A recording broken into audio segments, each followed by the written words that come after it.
기도하세요. 지금 아직 포기하지 마세요.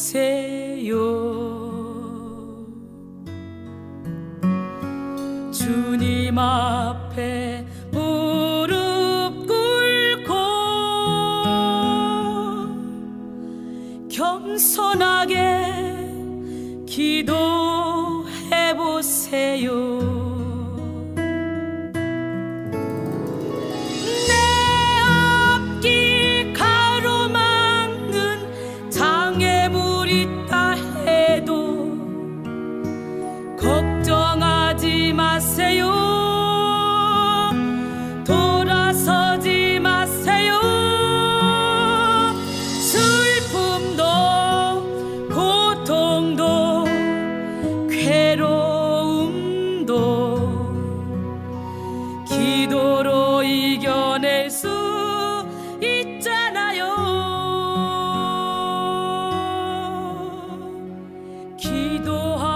기도하세요. 기도하세요. 주님은 당신 편입니다.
여러분 모두가 다 의의 무기를 가지고 역전의 명수가 되기를 바랍니다.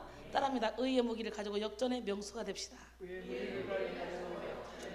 고린도서 6장 3절로 10절 말씀 함께 보겠습니다. 우리가 이 직분이 비방을 받지 않게 하려고 무엇에든지 아무에게도 거리끼지 않게 하고 오직 모든 일에 하나님의 일꾼으로 자천하여 많이 견디는 것과 환난과 궁핍과 고난과 매맞음과 갇힘과 난동과 수고로움과 자지 못함과 먹지 못함 가운데서도 깨끗함과 지식과 오래 참음과 자비함과 성령의 감화와 거짓이 없는 사랑과 진리의 말씀과 하나님의 능력으로 의의 무기를 좌우에 가지고 영광과 욕됨으로 그러했으며 악한 이름과 아름다운 이름으로 그러했느니라. 우리는 속이는 자 같으나 참되고 무명한 자 같으나 유명한 자여 죽은 자 같으나 불화 우리가 살아있고 징계를 받는 자 같으나 죽임을 당하지 아니하고 근심하는 자 같으나 항상 기뻐하고 가난한 자 같으나 많은 사람을 부욕해 하며 아무것도 없는 자 같으나 모든 것을 다 가진 자들이다. 할렐루야. 우리 하나님은 살아계신데 그 살아계신 하나님, 멋쟁이 하나님, 기적의 하나님은 이 시간에도 불꽃 같은 눈동자로 여러분을 지켜보고 계십니다. 예, 그리고 전심으로 주님을 향하는 그런 여러분의 마음속에 강력한 사랑이라 화평인데 자비양선 충성언유 절제의 열매를 맺도록 성령의 기름을 부어주십니다. 그리고 능력을 베풀어 주십니다. 믿으십니까? 전능하신 나의 주 하나님은 능치 못하실 일 전혀 없네. 우리의 모든 간구도 우리의 모든 생각도 우리의 모든 꿈과 모든 소망도 신실하신 나의 주 하나님은 우리의 모든 괴로움 바꿀 수 있네. 불가능한 일 행하시고 죽은 자를 일으키시니 그를 이길 자 아무도 없네. 주의 말씀을 의지하여 깊은 곳에 금을 던져 오늘 그가 놀라운 일을 이루시는 것 보라. 주의 말씀을 의지하여 믿음으로 금을 던져 믿는 자에게 눈치 못함 없네. 전능하신 우리 주 하나님은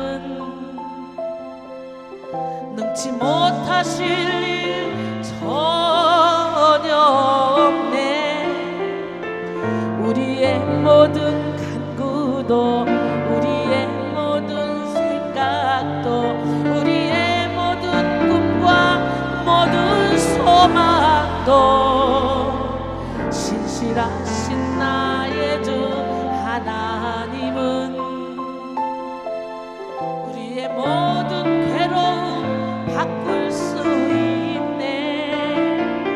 불가능한 일 행하시고 죽은 자를 일으키시니 그를 이길 자 아무도 없네. 주의 말씀을 의지하여 깊은 곳에 금을 던져 오늘 그가 놀라운 일을 이루시는 것 보라. 주의 말씀을 의지하여 믿음으로 금을 던져 믿는 자에게 눈치 못함 없네. 믿는 우리에게 눈치 못함. 믿으십니까 진짜? 아멘? 없네.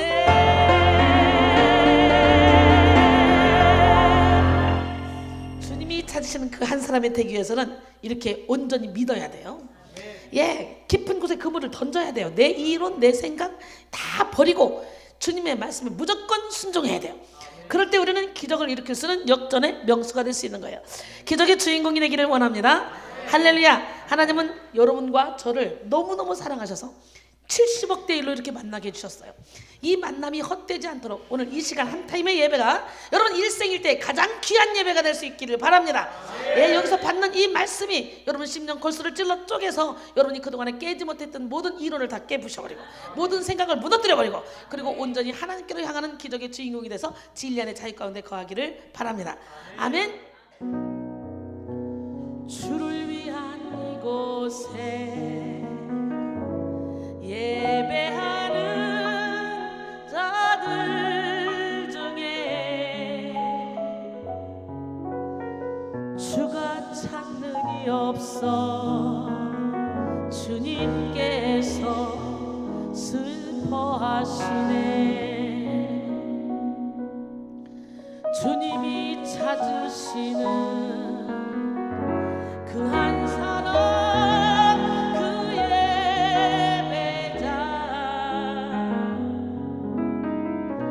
내가 그 사람 되길 간절히 주께 예배하네. 주대로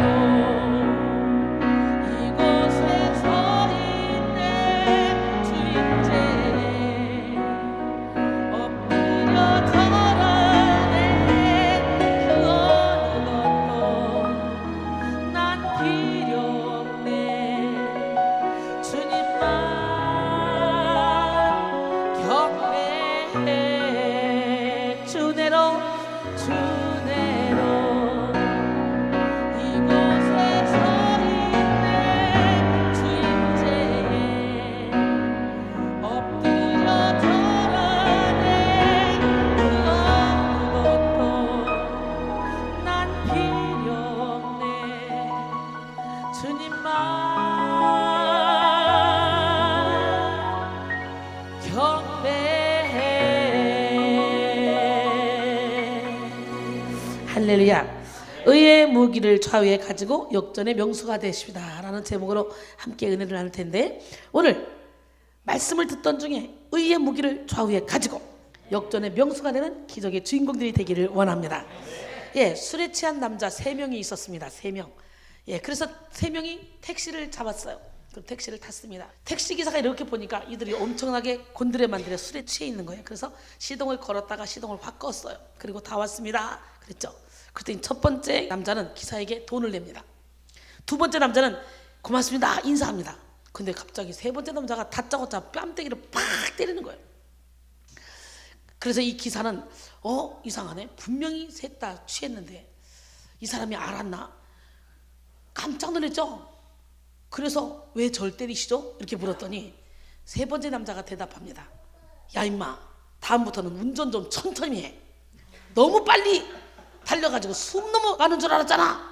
잡고 있는 것이 많으면 손이 아프고, 들고 있는 것이 많으면 팔이 아프고, 이고 있는 것이 많으면 목이 아프고, 그 다음에 쥐고 있는 것이 많으면 어깨가 아프고, 보고 있는 것이 많으면 눈이 아프고, 생각하는 것이 많으면 가슴이 아프다, 이런 말이 있습니다. 이 시간 모든 욕심을 다 버리고 진리 안의 자유 가운데 거하셔서 제가 누리는 이 참된 기쁨을 누려보지 않을래요? 제가 누리는 이게 참된 행복을 누려보지 않을래요? 저는요 20년 전이나 지금이나 복음 전하면서 나처럼 행복한 사람은 세상에 없다, 나와라, 누구든지 나와봐라. 그러면 저는요 항상 행복을 노래하고 다녔어요. 제가 고난 때문에 예수를 믿게 됐고, 고난 때문에 기도하다가 이렇게 주의 종이 됐잖아요. 내가 이 주의 종이 된다는 건 꿈에도 상상할 수 없는 일이에요. 평신도로서 계속 사역하고 싶었어요. 그러나 하나님께서 목사님들을 누르게, 목사님들이 계속 평신도인데도 불구하고 기도받으러 오고 하니까, 야 목회자 세미나를 하려면 그래도 목사가 돼야 되지 않겠냐? 그래가지고 제가 목사 안수 받은 지는 2015년 4월 달이에요. 2년밖에 안 됐어요. 교회도 안 세우려고 그랬어요. 저는 그냥 하나님이 오늘은 이곳으로 내일은 저곳으로 부흥회 다니면서 영성 훈련장, 훈련센터를 세워놓고 훈련을 시켰습니다. 365일 예배를 드려요. 매일매일 하루도 안 빠지고. 그런데 그 사람들이 다 누구냐? 80~90%가 다 주의 종이라는 거예요. 영적 거장, 그것도 군소신학 출신들이 아니고 다 서울신대 출신 아니면 감신대, 협성대 출신들. 우리 하나님 멋쟁이 하나님은 살아계신데요, 우리 교회는 두당 1000명, 10,000명의 역할을 감당하는 사람들이에요. 그러니까 일반 교회 몇만 명, 몇십만 명하고는 비교가 안 되는 그런 큰 교회입니다. 아주 작은 것 같으나 아주 큰 교회, 아무것도 없는 자 같으나 모든 걸 가진 교회, 무능한 자 같으나 유능한 교회. 할렐루야! 우리 하나님은 정말 멋쟁이에요. 한 사람씩 우리 사역자들 간증 조금씩 시켜보면 기가 막힌 간증들을 다 가지고 있습니다. 예, 우리 운기 형제도 해리성 기억장애. 그래서 자기 애인 이름도 자기 별명도 모르고 있었어요. 계속 약 먹고 있었어요. 여기서 은혜 받던 중에 그 병 다 고침받고 이렇게 여기서 찬양하는 역사가 일어나잖아요. 참 우리 하나님은 못하실 일이 없어요. 예, 의학적으로 안 되는 모든 질병 우리 하나님은 고칠 수 있습니다. 문제는 뭐냐? 여러분의 믿음이 없는 것이 문제입니다. 그가 채찍에 맞음으로 너희는 나음을 입었다. 예, 나 여호와는 치료의 여호와니라 주님은 말씀했잖아요. 예, 여러분 모든 것을 내려놓고 예수님을 주인으로 모실 때만 우리는 진리 안의 자유 가운데서 의의 무기를 좌우에 가지고 역전의 명수가 되어 행복하게 살아갈 수 있습니다. 제가 역전의 명수가 되어 살아가고 있잖아요. 세상을 그렇게 좋아했고 그렇게 사도 바울처럼 예수 믿는 사람들을 바보처럼 취급했던 사람이에요. 그런데 영적인 전쟁을 통해서 제가 하나님을 만나고 나니까 나도 모르는 사이에 역전의 명수가 되어 있더라고요. 제가 사는 목적은 뭐냐? 예수를 믿는다고 미친 듯이 달라붙는데 전혀 예수가 없는 사람, 자기 의로 사는 사람, 이 사람들 깨푸시는 거. 또 전혀 예수하고는 관계없이 사는 사람들이 어떻게 하다가 저를 만나서 확 하나님을 만나. 그래서 하나님의 종으로 바뀌어. 그런 사람들을 보면요 그렇게 행복할 수가 없어요. 사도 바울이 그러잖아요. 빌립보 교인들을 향해서 빌립보 4장 1절에 보니까 그들을 전도에다가 그들을 가리켜 놓고 너희는 나의 자랑의 면류관, 기쁨의 면류관, 소망의 면류관이다. 아멘.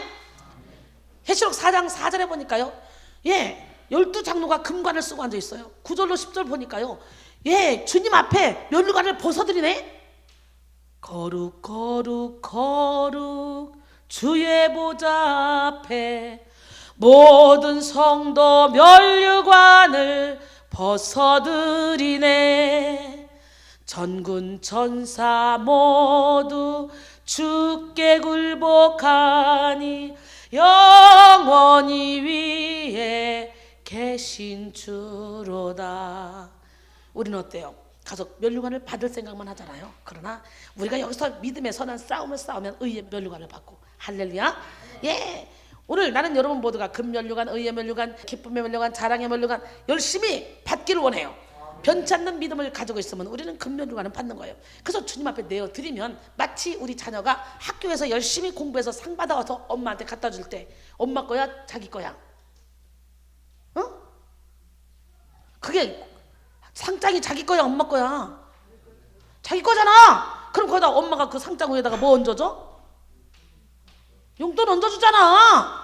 잘했다 잘했다. 그런 것처럼 우리가 열심히 이 땅에 살면서 선한 일을 향하고 열심히 고난을 참고 하나님의 일을 하며 열심히 전도하며 하나님 주시는 면류관을 받아가지고 가서 주님 앞에 내어드리면 주님이 거기다 막 온갖 보석을 달아서 다시 주실 거 아니냐 이거지. 우린 자꾸 가서 면류관을 받을 생각만 하잖아. 그러나 사도 바울은 너희들이 내 면류관이다 이렇게 말하잖아요. 그래서 저는 열심히 면류관 만드느라고 바쁩니다 지금. 그래서요 저를 통해 제가 면류관 쓰고 있는 걸 보는 사람들이 많아요. 요즘 며칠 전에도 제가 면류관을 딱 쓰고 있더라고.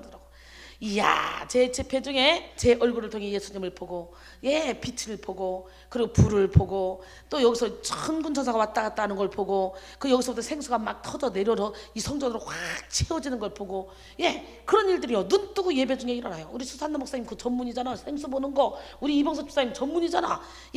온지 얼마 되지 않지만 마음을 확 열고 은혜를 받으니까 영적인 세계, 남들이 보지 못하는 세계, 듣지 못하는 세계, 깨닫지 못하는 세계, 보고 듣고 깨닫는 역사가 일어나는 거예요. 우리 하나님은 살아계십니다. 예수님은 역전의 명수이십니다. 예수님은 십자가에 못 박혀 죽으심으로 역전의 승리를 이루어내셨습니다. 그러기에 우리도 예수님과 함께 우리의 육신의 정욕 안목에 두는 이생의 자랑을 십자가에 못 박으면 우리도 역전의 명수가 되는 거예요. 처음 예수님의 십자가는 가장 비참한 형벌이요 실패와 굴욕의 상징으로 보였죠. 또 예수님은 장사된 지 3일 만에 부활하심으로 모든 사망 권세를 이기시고 통쾌한 역전의 승리를 보여주셨는데요. 여러분 주님은 십자가로 모든 어둠을 물리치셨습니다. 십자가로 저와 여러분의 죄를 다 대속하셨습니다. 십자가로 사망에서 생명으로 옮겨 놓으셨습니다. 그 십자가로 우리의 원죄, 우리 조상죄, 우리가 지은 죄, 앞으로 지을 죄까지도 완전히 다 해결해 놓으셨습니다. 그러니까 우리는 그 주님만 믿으면 되는 거예요. 할렐루야. 우리 하나님은 살아계십니다. 골로새 2장 13절로 15절 보니까 또 범죄와 육체의 무할라로 죽었던 너희를 하나님이 그와 함께 살리시고 우리의 모든 죄를 사하시고 우리를 거스르고 불리하게 하는 법정으로 쓴 증서를 지우시고 제하여 버리사 십자가에 못 박으시고 통치자들과 권세들을 무력화하여 드러내 구경거리로 삼으시고 십자가로 그들을 이기셨느니라. 할렐루야. 제가 이 사역을 쭉 하다 보니까 영적인 세계에 확 열어놨는데 이거를요 관리해주는 사람이 없더라고요. 제가 없으면 여기서 열어놓고 제가 가버리면 이 사람들요 교만해져가지고 이제 귀신한테 질질 끌려다니다가 나중에 미치든지 아니면요 예수 무당이 돼버리는 거예요. 그래서 조금 늦더라도 먹을 만큼만 가르쳐야 되겠구나. 철저히 말씀을 바탕으로 해서 그 말씀 안에서 은사활동을 해야 되겠구나. 그래서 지금은 제가 그렇게 말씀 위주로 가고 있잖아요. 초창기 저는 평신도 때 부흥사로 전 세계를 다녔어요. 근데 그 평신도 때 정말 우리 하나님이 멋지게 쓰셨거든요. 지금 하늘에서 말씀에 거미 내려옵니다. 그러면요 진짜 반짝반짝 거미들. 그래서 사람들이 그거 잡아가지고 자기 속에는 어둠과 막 싸워서 이기고 우울증이 고치고 병이 떠나가는 역사가 일어나. 그래서 이 향기가 나갑니다. 그러면요 이 앞에 천사들이 쫙 밖에서 들고 향기를 막 품어내요. 막 던져요. 성전에 향기가 막 그득합니다. 성령에 바람이 나갑니다. 그러면 바람이 마치 선풍기 틀어놓은 것처럼 막 돌아다닙니다. 여기 초창기 제가 부흥했을 때도 그랬어요. 계속 이렇게 신기하고 놀라운 일이 벌어져요. 방언 왔네? 방언이 그냥 터지는 거야. 방언 바뀌었네? 터지는 거야. 진동 왔네? 지금 신운사 왔네?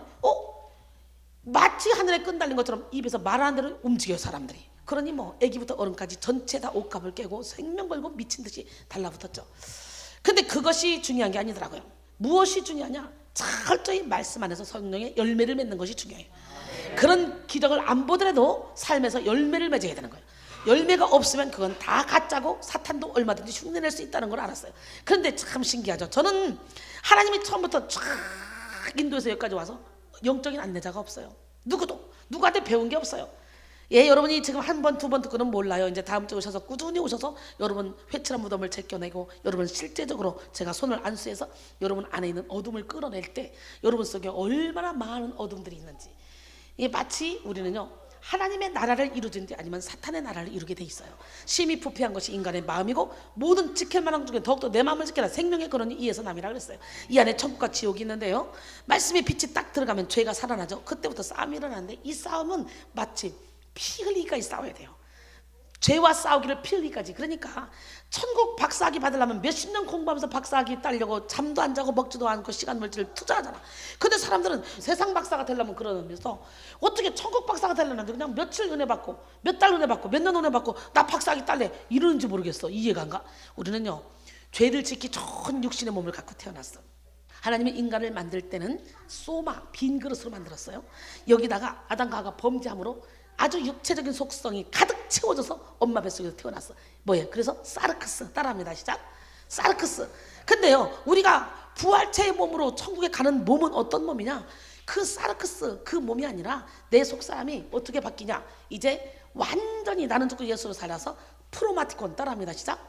프로마티콘으로 바뀐 몸이 가는 거예요. 육신의 장막점을 벗으면 내 속사람이. 나는 여러분 모두가 다 기적의 주인공이 되기를 원합니다. 우리 하나님은 살아계십니다. 나는 아무것도 할 수 없는데 하나님은 저를 통해 진짜 어마어마한 일을 하십니다. 난 여러분 모두가 다 그런 기적을 체험하시고 예수님이 역전의 명수가 되신 것처럼 여러분들도 예수를 믿음으로 역전의 명수가 되기를 원합니다. 이 성령 컨퍼런스를 통해서 역전의 승리를 얻게 하시는 그 주님의 십자가를 굳건하게 붙잡기를 바랍니다.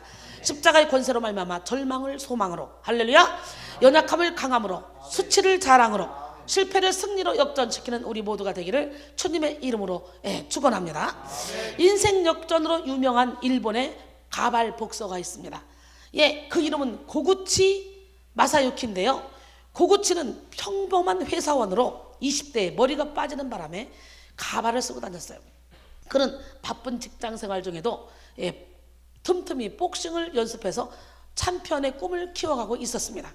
그런데 2005년 12월 13일에 역사적인 사건이 일어났어요. 같은 체육관 선배와 선배의 은퇴 경기 오픈 그런 매치에 나갔다가 경기 도중에 가발이 벗겨져 버린 거예요. 아무도 모르게 가발을 쓰고 다니는데 가발이 벗겨졌고 이 모습이 TV를 통해서 전국에 생중계가 된 거예요.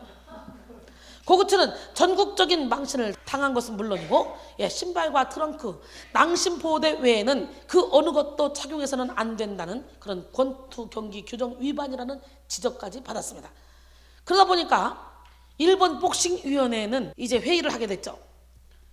그러나 결국은 악의가 없다며 예외를 인정해줬는데 근데 이 사건을 계기로 부업을 엄격하게 금지해온 고고치의 직장에서 고고치가 업무 외에 복싱을 한다는 그런 사실을 알게 돼서 고고치를 해고시켜버렸어요.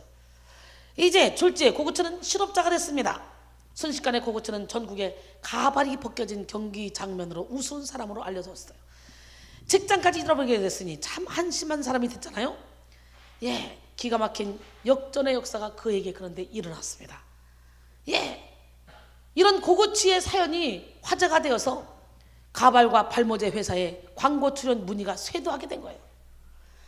그 덕에 그는 엄청난 광고 수입료를 벌게 됐고 돈 없이 걱정 없이 복싱에만 매진해서 연승 행진을 시작했습니다. 계속 연승을 합니다. 그리고 마침내 일본 국내 랭킹 12위까지 올랐어요. 그의 역전은 여기서 끝나지 않습니다. 광고 출연을 위해서 발랐던 발모제 덕분에 고고치의 머리에서 머리카락이 나기 시작해요. 결국 그는 유명 스포츠 스타가 되었습니다. 돈도 잘 벌고 이 머리카락까지 생겼으니까 얼마나 잘생겨졌겠어. 지방 미인대회 출신의 애인까지 생겼습니다. 뿐만 아니라 발모제 회사 사장은 고고치 덕분에 매출이 늘었다면서 고고치에게 좋은 아파트 하나를 선물해 줬다는 거예요. 할렐루야. 거기서 가발이 안 벗겨졌으면 어쩔 뻔했어. 거기서 가발이 벗겨졌기 때문에 끝난 것 같았지만 역전이 돼버린 거예요. 성경 속에 역전의 인물이 얼마나 많습니까? 이순이 역전의 인물이잖아요. 예수를 믿으라면 내 주먹을 믿으시오, 상을 주시라면 밥상을 주시오. 그러면서 정말 나는 나름대로 참 멋지게 산다고 생각했어요. 그래서 교회 가면 밥 주냐 뭐 주냐, 나한테 와, 나한테 내가 밥 사줄게. 그러면서 참 품위유지비도 많이 썼습니다. 참 돈 많이 쓰고 살았어요. 지금도 그러니까 부티가 잘잘잘 흐르지 않아요? 지금은 돈 쓸 일이 없어요. 사람들이 먹을 거 갖다 주지, 입을 거 갖다 주지, 반지 껴주지, 자동차 사주지, 그냥 모든 걸 다 채워줍니다. 나 아주 멋쟁이 아니에요? 요즘 다이아까지 막 갖다 껴줍니다. 요즘에 막 그래가지고 성도들이 해주는 것 때문에 나는 그냥 성도들이 입혀주고, 그래서 아무것도 몰라요. 얘들이 입혀주고 먹여주고 그냥 끌고 다니고 그냥 끌고 와서 설교만 하는 거예요. 설교 준비만 하고. 내가 하는 일은 아무것도 없어요. 설교 준비, 설교, 기도 이거밖에는 없어요. 다른 데는 체력을 쓸 여력이 없어요. 그만큼 제가 체력을 다 쏟았어요. 3년 6개월 동안 매일매일 부흥회를 하는데 3박 4일 하면 연장해 주세요. 그래서 결국은 보통 집회 가면 보통 7일씩 막 그래서 하루도 못 쉬고 매일 하는데 하루에 20시간씩 설교를 했어요. 지금은 내가 아주 얌전하게 해죠. 우리 교회니까. 개교회 가면요 3박 4일에 쇼부를 봐야 되기 때문에 생명을 겁니다. 그래가지고 다 뒤집어 엎어버립니다. 우리 하나님 살아계신데 참 그때 어떻게 했는지 몰라. 밥 한 끼 먹고 지금은 체력이 딸려서요 쫙 밥이 없으면 기름이 빡 빠지는 것처럼 후들거려서 설교를 못해. 그래서 설교할 때는 힘들지만 먹기 싫어도 억지로 먹고 올라오죠. 우리 하나님은 살아계신데 그러고 나서 몸을 다 버렸잖아요. 제가요 3년 6개월 그러고 나니까 목욕탕에서 샤워하고 나오다가 쑥 쓰러지더라고. 1시간 정도 이렇게 누워있다가 일어났는데 보니까 하체에 힘이 없는 거예요. 5분도 못 서 있는 게 팍 주지 않고. 그래서 하나님 그때부터 제가 이렇게 영성 훈련시키기 시작하고 제자 양성하기 시작했는데, 우리 하나님은 내게 제자 양성을 시키려고 일부러 부흥에 못 달리게 하려고 그렇게 또 고난을 허락하시더라고요. 그래서 예수 안에 있는 사람은요 하나도 하나님의 섭리 가운데 없는 것이 없어요. 모든 게 다 하나님의 섭리 가운데 있다. 역전의 명수 되신 하나님, 끝날 때까지 끝난 것은 아니다라는 말이 있습니다. 인생은 언제나 한판 뒤집기, 역전승이 가능하다는 거죠. 저를 보세요. 결혼하면서 참 나는 내 인생 나보다 행복한 사람이 있으면 나와봐 할 정도로 처녀 때도 나는 긍정적으로 멋지게 살았어요. 멍덩거리 가서 저 이쁘다면 무조건 입고 쓰고 그러면서 행복하게 살았거든. 근데 결혼과 함께 우리 신랑 진짜 멋있고 잘생겼거든. 결혼과 함께 나는 인생 멋지게 살 것밖에 없다고 생각했는데 이게 웬일이야? 세상에 신혼여행 갔다 오고 나니까 그때부터 이상한 형체가 와서 목을 졸리는데 바람소리를 동반하고 사탄이가 와요. 그때 사탄인지도 몰랐죠. 문틈사이로 돌아. 요즘 뭐 바람소리만 나면 성령이 왔다고?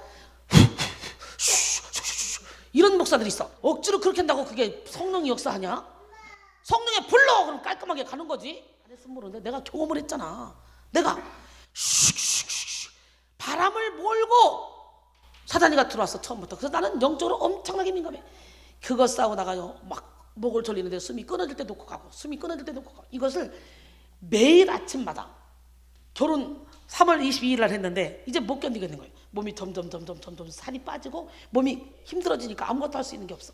그렇게 세상을 다 가진 것처럼 나는 인생을 행복하다고 그렇게 얘기했던 제가 이제는 쥐구멍이라도 있으면 하루만 편하게 살다가 죽었으면 좋겠다. 이 정도로 전쟁이 시작. 결국은 5월 8일 날 남편의 손을 잡고 예배당에 발을 디디게 된 거예요. 근데 예배당에 발을 딱 디드는데요, 이게 갑자기 딱 저 문턱에 발을 디뎠는데 너는 죄인이다 음성이 3번 연거푸 들려요. 그러더니 나도 모르게 내 안에서 맞아요, 나는 죄인이에요. 예수를 믿지 않는 것이 가장 큰 죄였어요. 그러더니 갑자기 헛되고 헛되니 모든 것이 헛되다. 네가 지금까지 값지고 멋지고 행복하게 살았다고 너는 자부했지만 내가 주는 기쁨과는 견줄 수 없느니라. 인생은 풀이 꽂고 같고 잠시 있다 없어질 안개니라. 내가 지금부터 너에게 평안을 주노니 내가 주는 건 평안은 세상이 주는 것 같지 아니하노라. 놀래마시다. 세상 소리가요, 마치 모르는 사람이 들으면 직통계시 받았다 할 정도로 우레와 같은 하나님의 음성으로 쩌렁하게 들렸어요. 사무엘아 사무엘아, 사울아 사울아, 모세야 모세야 불렀던 것처럼 이렇게 쩌렁하게 들렸어요.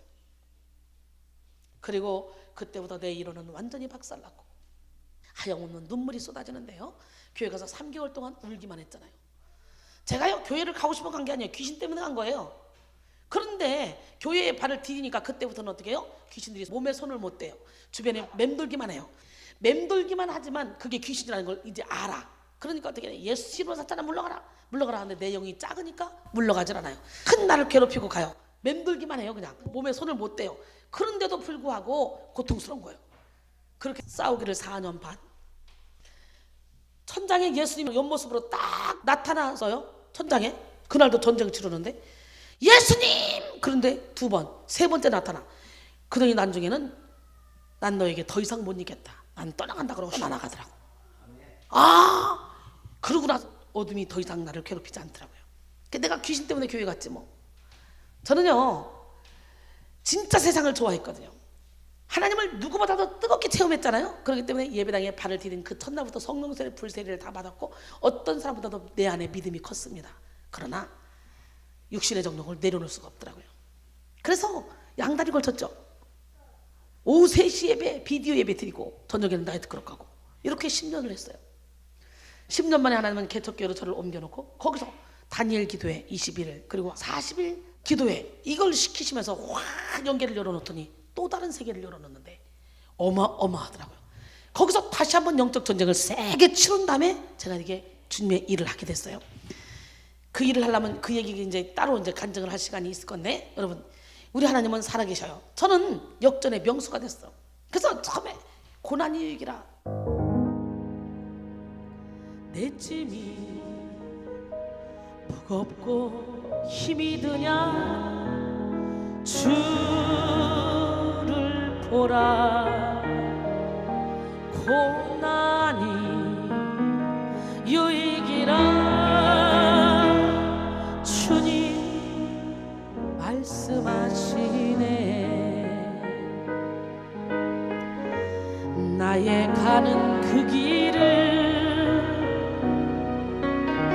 오직 주가 아나니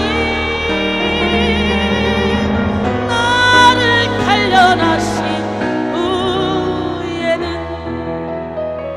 내가 정금같이 나오리. 오늘의 아픔은 내일의 소망이요 쓰라린 아픔 뒤에 축복이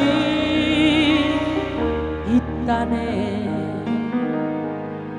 고난은 인생의 참 의미를 알게 하고 예수님 한 분으로 만족할 수 있어요. 나의 가는 그 길을 오직 주가 아나니 나를 단련하신 후에는 내가 정금같이 나오리.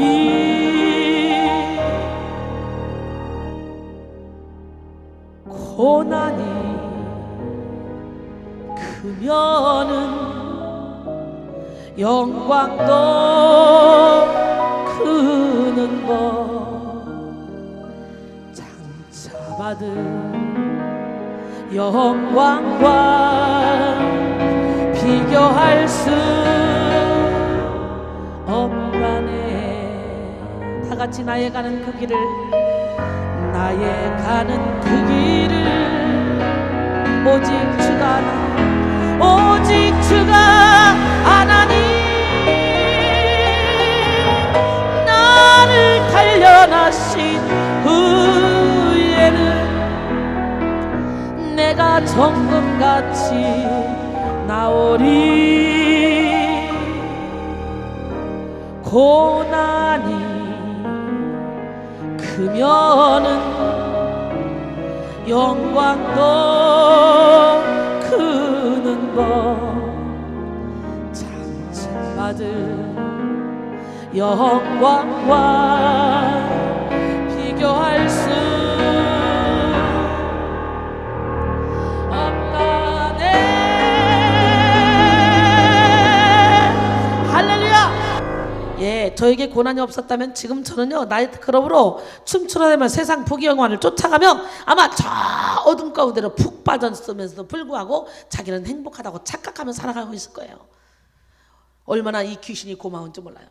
그래서 저는 이 귀신의 장난 때문에 기적의 하나님을 만났잖아요. 난 여러분 모두가 다 오늘 이 시간에 기적의 하나님을 만나기를 원합니다. 98년도부터 99년까지 제가 2000년도까지 오살리 기도원에서 찬양 인도 40분 찬양 인도 그리고 특송 헌금송 제가 리더에서 했어요. 쫙 선배들 가수들 7, 8명 세워놓고 나는 메인을 안 주면 안 간다. 그랬더니 결국은 여자인데도 불구하고 메인을 주더라고요. 그래서 거기서 이 찬양을 참 많이 불렀네. 고난이 유익이다. 그리고 이 기적의 하나님. 그 어느 날 새가 그물에 걸림같이 내 삶 속에 덫이 임했네. 몸부림쳤지만 허우적거렸지만 나는 약한 자였었네. 내 영혼아 내가 어찌하여 낭망하며 불안하여 하는가. 너는 하나님을 바라봐. 그 얼굴에 도우심을 인하여 내가 오히려 찬송하리라. 나의 좋으신 주님 태양을 멈추며 혈루증을 고쳤던 주님 기적의 하나님 능력의 하나님 그는 나를 고쳐주셨네. 그 어느 날 아무 예고도 없이 내 삶 속에 슬픔이 임했네. 원인을 찾으며 애써봤지만 나는 무력한 자였네.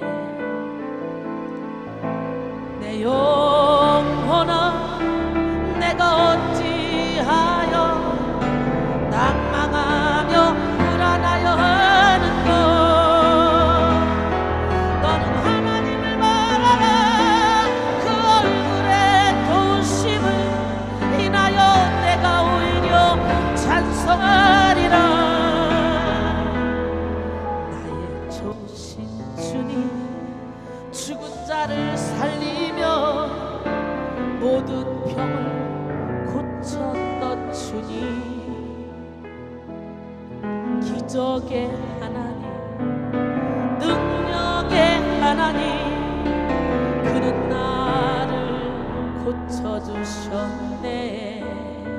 다 같이 내 영혼아 내 영혼아 내가 어찌하여 낭망하며 불안하여 하는고.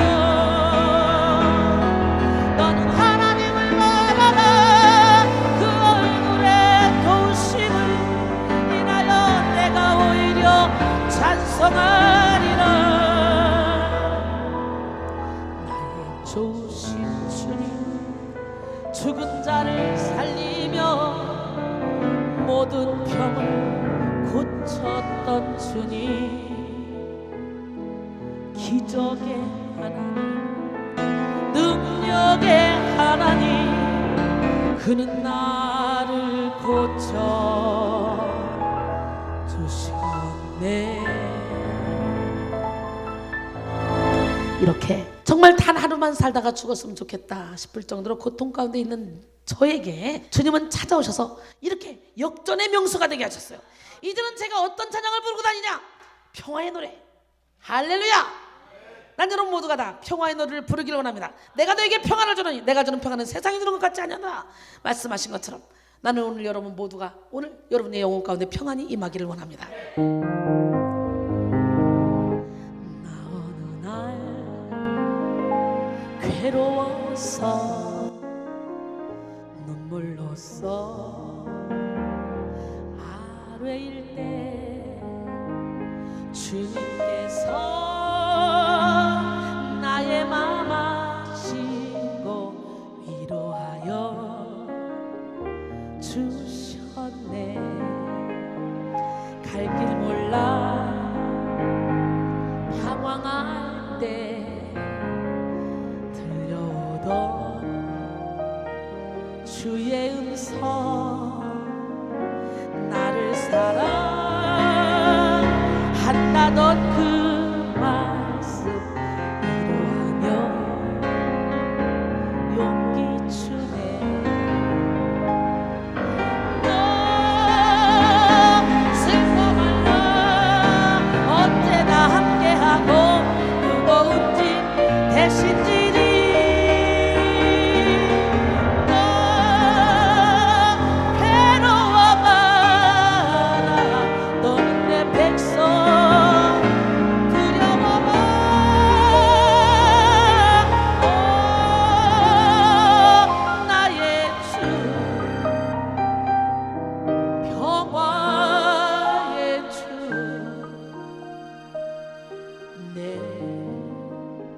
피곤한 마음을 얻으리. 갈 길 몰라 방황할 때 들려오던 그의 음성, 나를 사랑한다던 그 말씀 용기 주네. 너 슬퍼 말라. 언제나 함께하고 무거운 짐 대신 지리. 너 괴로워 마라. 너는 내 백성. 두려워 마라.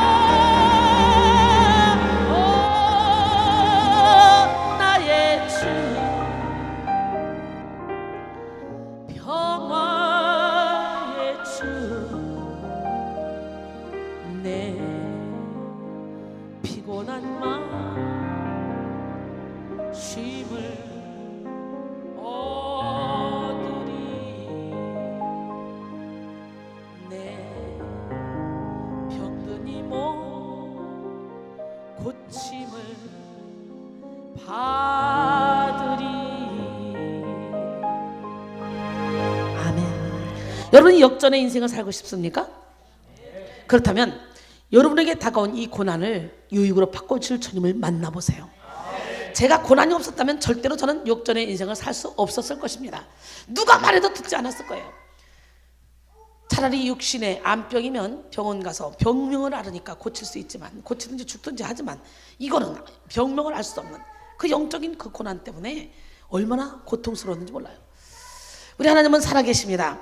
인간은 누구나 할 것 없이 다 역전을 좋아합니다. 역전은 막판 뒤집기, 180도 완전히 바뀌는 걸 말하죠. 질 수밖에 없는 상황에서 승리하는 것. 막판 뒤집기의 역전승이 사람들에게 희망과 용기를 주죠. 그런데 하나님도 역전을 좋아하시고 하나님도 스릴을 좋아하십니다. 성경은 온통 역전의 이야기로 가득 차 있는데요, 형들에게 미움을 받아 죽을 뻔하다가 애굽의 노예로 팔려간 요셉이 억울하게 또 감방까지 가잖아요. 그런데 마침내 그 감옥에 갔기 때문에 애굽의 국무총리가 된 거예요. 430년 동안 애굽에 종사를 하던 이스라엘 백성이 하나님이 모세를 통해 피게이파, 악독, 우매흑장 10가지 재앙을 허락해서 출국하게 됐는데요, 홍해를 만났어요. 사면초가입니다. 그런데 하나님은 홍해를 갈라서 홍해를 육지같이 건너게 하시죠. 근데요, 세상에 바로가 마음이 바뀌었어. 하나님이 바로의 마음을 완악하게 해서 그 바로의 군대가 막 추격해 옵니다. 홍해로 따라 들어옵니다. 큰일 났습니다. 그런데 신기하게 이스라엘 백성이 싹 건너니까 모세가 손을 내밀게 하시고, 모세가 손을 내밀는 순간 그 벽이 됐던 물벽이 확 다시 흐르면서 그냥 애굽 군대를 수장시켜버리죠. 이렇게 하나님은 역전을 일으키는 분이에요. 이야, 멋있지 않습니까? 다윗도 사무엘을 통해 왕으로 기름 부음을 주신 다음에 다윗이 기름 부음을 받고, 다윗도 모르는 놀라운 능력이 그에게서 나타났어. 그래서 여호와의 이름으로 골리앗을 물리치고, 그리고 사울에게 시기를 받죠. 그래가지고 계속 쫓겨다녀 죽을 수밖에 없는 상황 가운데 처했어. 그런데도 불구하고 결국은 이스라엘의 왕으로 촥 다윗을 세워놓잖아요. 역전을 일으키신 하나님, 그 기적의 하나님은 누구의 하나님? 진짜.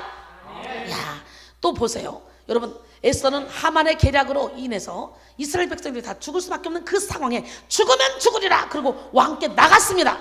그럴 때 역전의 역사가 일어나 모르드게를 달아 죽이려고 했던 그 장대에 오히려 이 계략을 꾸민 하만이 죽는 역사가 일어나잖아요.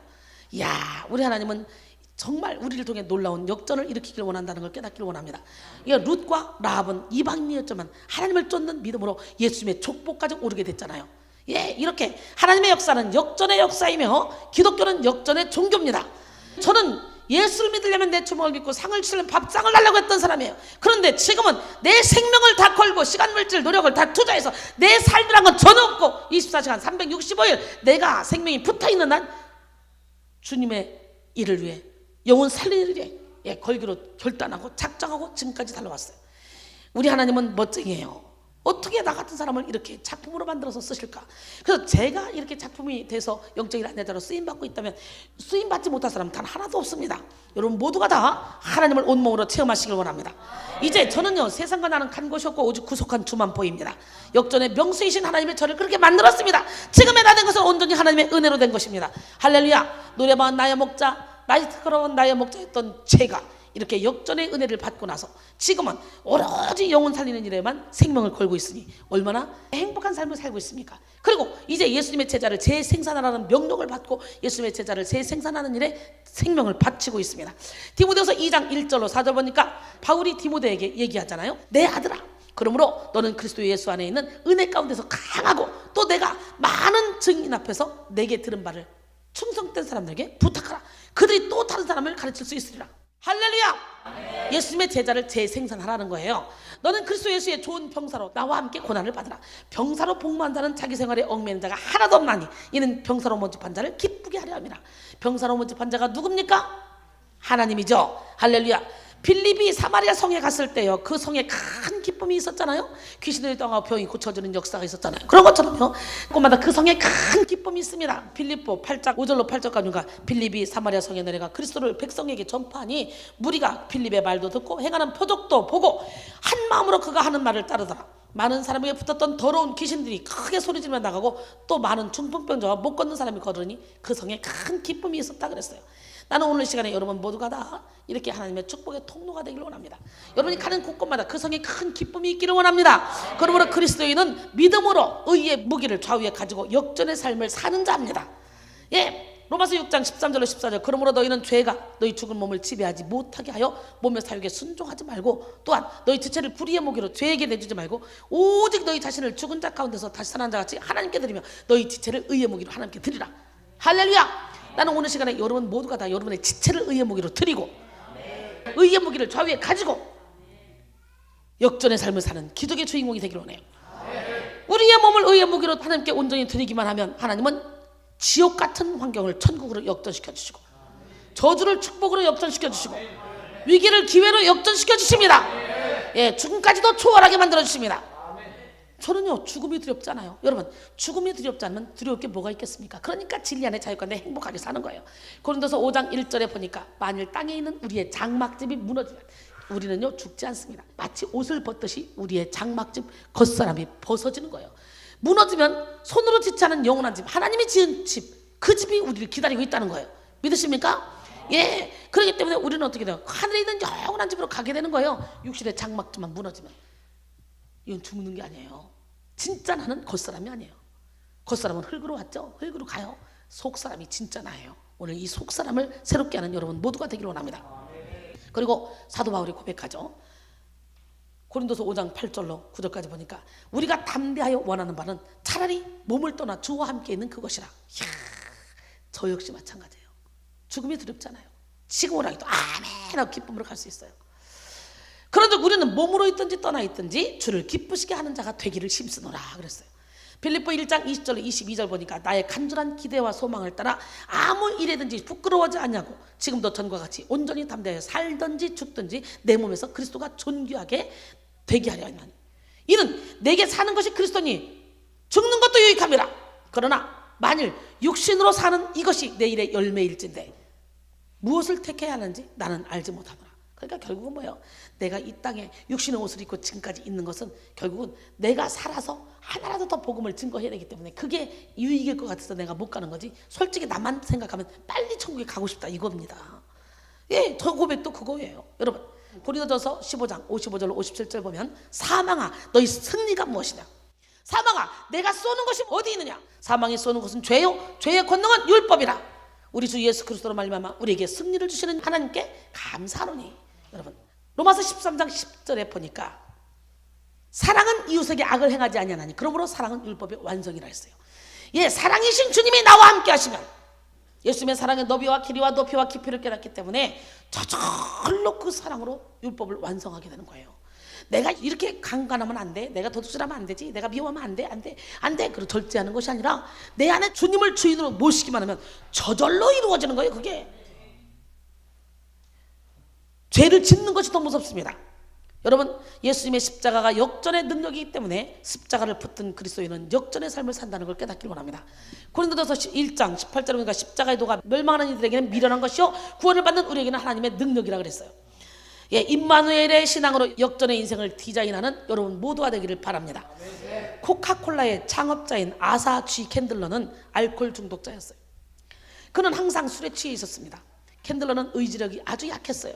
그래서 주위 사람들에게 몇 번이나 나는 술을 끊을 거야 이렇게 금주를 선언했으나 번번이 실패했습니다. 어느 날 술 취해 귀가하던 그날에 벼락 같은 마음의 음성이 들렸습니다. 자신의 본능적 욕구를 거절하는 사람이 성공한다. 이런 음성이 벼락같이 이 마음에서 들려오는 거예요.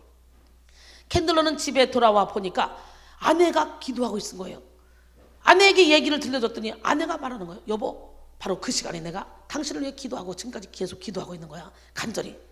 이 부부는 서로 손을 잡고 눈물의 기도를 올렸습니다. 중보기도는 역사 하나님이 큽니다. 캔들러는 아내의 기도를 통해서 영혼의 안식을 얻었어요. 그리고 알코올의 유혹으로부터 완전히 해방됐습니다. 그는 그때부터 수입의 10%를 철저히 헌금하며 사업에 열중하는 열정적 사람이 돼서 코카콜라를 오늘과 같은 세계적인 기업으로 만들었습니다. 여러분 참 신기하죠. 저를 통해 예배 드리다가도 이런 일이 벌어졌어요. 예수를 믿은 지 6개월밖에 안 되는 그 집사님이 내가 이쪽 교회에서 부흥회를 하고 이쪽 교회로 가잖아요. 그러면요 담임 목사님이 성도들 다 데리고 이쪽으로 와요. 그때도 그쪽으로 왔어요. 그래서 거기서 축기 사역을 받는데 그 축기 사역을 받는 그 시간에 집에서 잠자고 있는 체육 선생님 남편이 불을 받아버린 거예요. 여기서 축기 사역을 받는데 이 여인의 결박이 풀어지는데 갑자기 자고 있다가 주야 주야 뜨거 주야 잘못했습니다. 그러고는 밤에 자다가 벌떡 일어나 새벽 2시 3시에 막 그냥 소리를 지르면서 기도하고 울면서 회개가 터진 거예요. 여기서 기도받고 가니까 그런 역사가 일어난 거예요. 신기하지 않아요? 그래가지고 교회 다닌 지 6개월밖에 안 되는 그 두 부부가 그 교회에 완전히 기둥이 돼가지고 헌신하고 충성했잖아요. 예, 대구의 서문시장에서 살던 남자분이 하나가 은혜 받으러 왔습니다. 제가 성서에서 집회를 하는데요. 서문시장에서 사는 이분이 은혜 받으러 왔는데 어떻게 됐냐? 제가 집회를 가보니까 세상에 여기서 여기까지 쫙 빵꾸가 떴어요. 바늘로 쫙 꼬맸어요. 우울증이 얼마나 심한지 몰라요. 이 사람이 알코올 중독자에다가. 근데 이 남자가요, 아내가 그렇게 예수를 잘 믿었대요. 근데 아내 성경책을 수도 없이 찢어버렸고, 그리고 아내를 항상 구타했대. 교회 간다고 구타하고. 근데 어느 날 아내가 병들어 죽은 거예요. 그러면서 이제 아내도 없이 혼자 살으니까 이 사람은 폐인처럼 사는 거예요. 알코올 중독자로. 그날도 이 사람이 술 쫙 먹고 이제 삶에 의미가 없다, 죽어야지. 그리고 약을 사가지고 들어가서 자살하려고 딱 하는데 갑자기 아내가 믿던 하나님이 생각나더라는 거예요. 성경책을 그렇게 찢었지만. 그래서 그래, 아내가 믿던 하나님이 살아계시다면 그 하나님한테 기도 한번 해보고 죽어야 되겠다. 그리고 기도하는데 갑자기 음성이 들리더래요. 새벽기도 가라. 그래가지고 성령에 이끌려서 자기도 모르게 새벽기도 가려고 나왔는데 서문시장에서 제가 집회하는 그곳까지는 걸어서 1시간 가까이 걸려. 그런데 딱 보니까요, 세상에 얼마나 교회가 많습니까? 얼마나 등이 많습니까? 십자가 불이 얼마나 많습니까? 그런데 서문시장에서 내가 집회하고 있는 그 십자가 불만 이 사람의 눈에 보이는 거예요. 동방박사들을 뭐로 인도했죠? 별로 인도했던 것처럼 이 사람은요, 그 십자가 불로 이 사람을 인도한 거예요. 하나님이. 그 십자가 불만 계속 따라온 거예요. 그러니까 새벽 5시. 저는 그때 새벽 4시까지 집회를 했어요. 그리고 이제 새벽기도 없어요. 제가 붕이하는 곳에는 날 새니까. 그리고 저는 숙소로 갔는데 숙소로 간 그 시간에 그 사람은 거기 도착했어요. 이야, 우리 하나님, 멋쟁이 하나님, 기적의 하나님은 살아계십니다. 그 사람 와서 막 하도 고침받고 우울증 고침받고 바로 전단지 가지고 전도하러 돌아다니고. 할렐루야. 우리 하나님 멋쟁이에요. 이런 간증 저에게는 수도 없이 많이 있습니다. 여러분, 기도는 재산입니다. 지금 현재 여러분의 자녀들이, 여러분의 가족들이 여러분의 기도를 안 먹는다 할지라도 어느 순간에 다 먹히게 돼 있어요. 오늘 본문을 기록한 사도 바울은 역전의 인생을 살았죠. 바울은 예수 그리스도의 종으로서의 사명을 감당하기 위해서 자신에게 유익했던 모든 것을 배설물과 같이 여기고 오직 주님이 주신 표대를 향해 달려갔습니다. 사도 바울은 모든 일에 하나님의 일꾼된 삶을 자처하며 직분이 비방을 받지 않게 하려고 무엇이든지 아무에게도 거리끼지 않게 하려고 최선을 다해 살았습니다.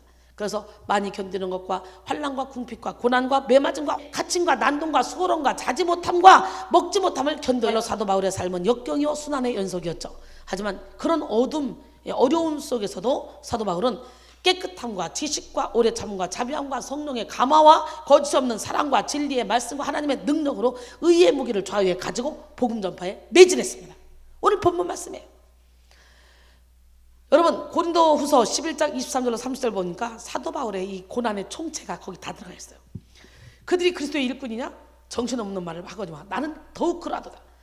내가 수고를 넘치도록 하고 옥에 갇히기도 더 많이 하고 매도 수도 없이 맞고 여러 번 죽을 뻔하였으니 유대인들에게 40에서 하나 감한매를 5번 맞았으며, 여러분 법적으로 40대는 못 때리게 돼 있어요. 40대 맞으면 죽어요. 그러니까 하나 감한매 39대, 이거는 거의 죽여서 내보냈다는 거예요. 거의 죽기 직전까지. 3번 태장으로 맞고 1번 돌로 맞고 3번 배가 파손하고 일주야를 깊은 바다에서 지냈으며, 여러 번 여행하면서 강의 위험, 강도의 위험, 동족의 위험, 이방인의 위험, 시내의 위험, 광야의 위험, 바다의 위험, 거짓 형제주의 위험, 이 위험을 당하고 또 수고하고 했으며 여러 번 자지 못하고 줄이며 목마르고 여러 번 춥고 굶고 헐벗었노라. 이 외의 일은 고사하고 아직도 날마다 내 속에 눌리는 일이 있으니 곧 모든 교회를 위하여 염려하는 것이라. 약하면 내가 약하지 아니며 누가 실족하면 내가 애타지 아니하더냐. 내가 부득불 자랑할진데 내가 약한 것을 자랑하리라. 할렐루야. 사도 바울은 지금요 자기의 고난, 이렇게 죽을 뻔한 이 고난에 별로 의미를 두지 않아요. 내가 그런 고난을 아무리 많이 당해도 나는 오로지 교회를 위해서 염려하는 것이 이게 내게 가장 큰 숙제라는 거예요. 그 약한 걸 자랑하는 이 사도 바울, 여러분 모두가 다 약할 때 강함 주신 하나님을 자랑하길 원합니다. 사도 바울이 당한 고난은 정말 헤아릴 수 없을 만큼 많이 있습니다.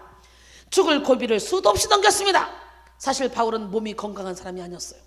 전에 내려오는 전승에 의하면 사도 바울은 키가 작고 왜소하며 대머리에 매부리 코를 가진 볼품없는 라고 합니다. 거기다가 등이 곱어서 곱추라고 별명을 들을 만큼 이렇게 몸이 그랬으며 다리는 오짜다리였다 그래요. 또 사도 바울에게는 스스로 고백한 바와 같이 육체에 가시가 있었죠. 하나님께 육체의 가시를 제하해달라고 기도했지만 3번 기도할 만큼 바울은 이렇게 고통스러웠지만 하나님은 내 은혜가 내게 족하다. 약한 데서 온전하여 짐이라. 예, 이렇게 말씀하셨어요.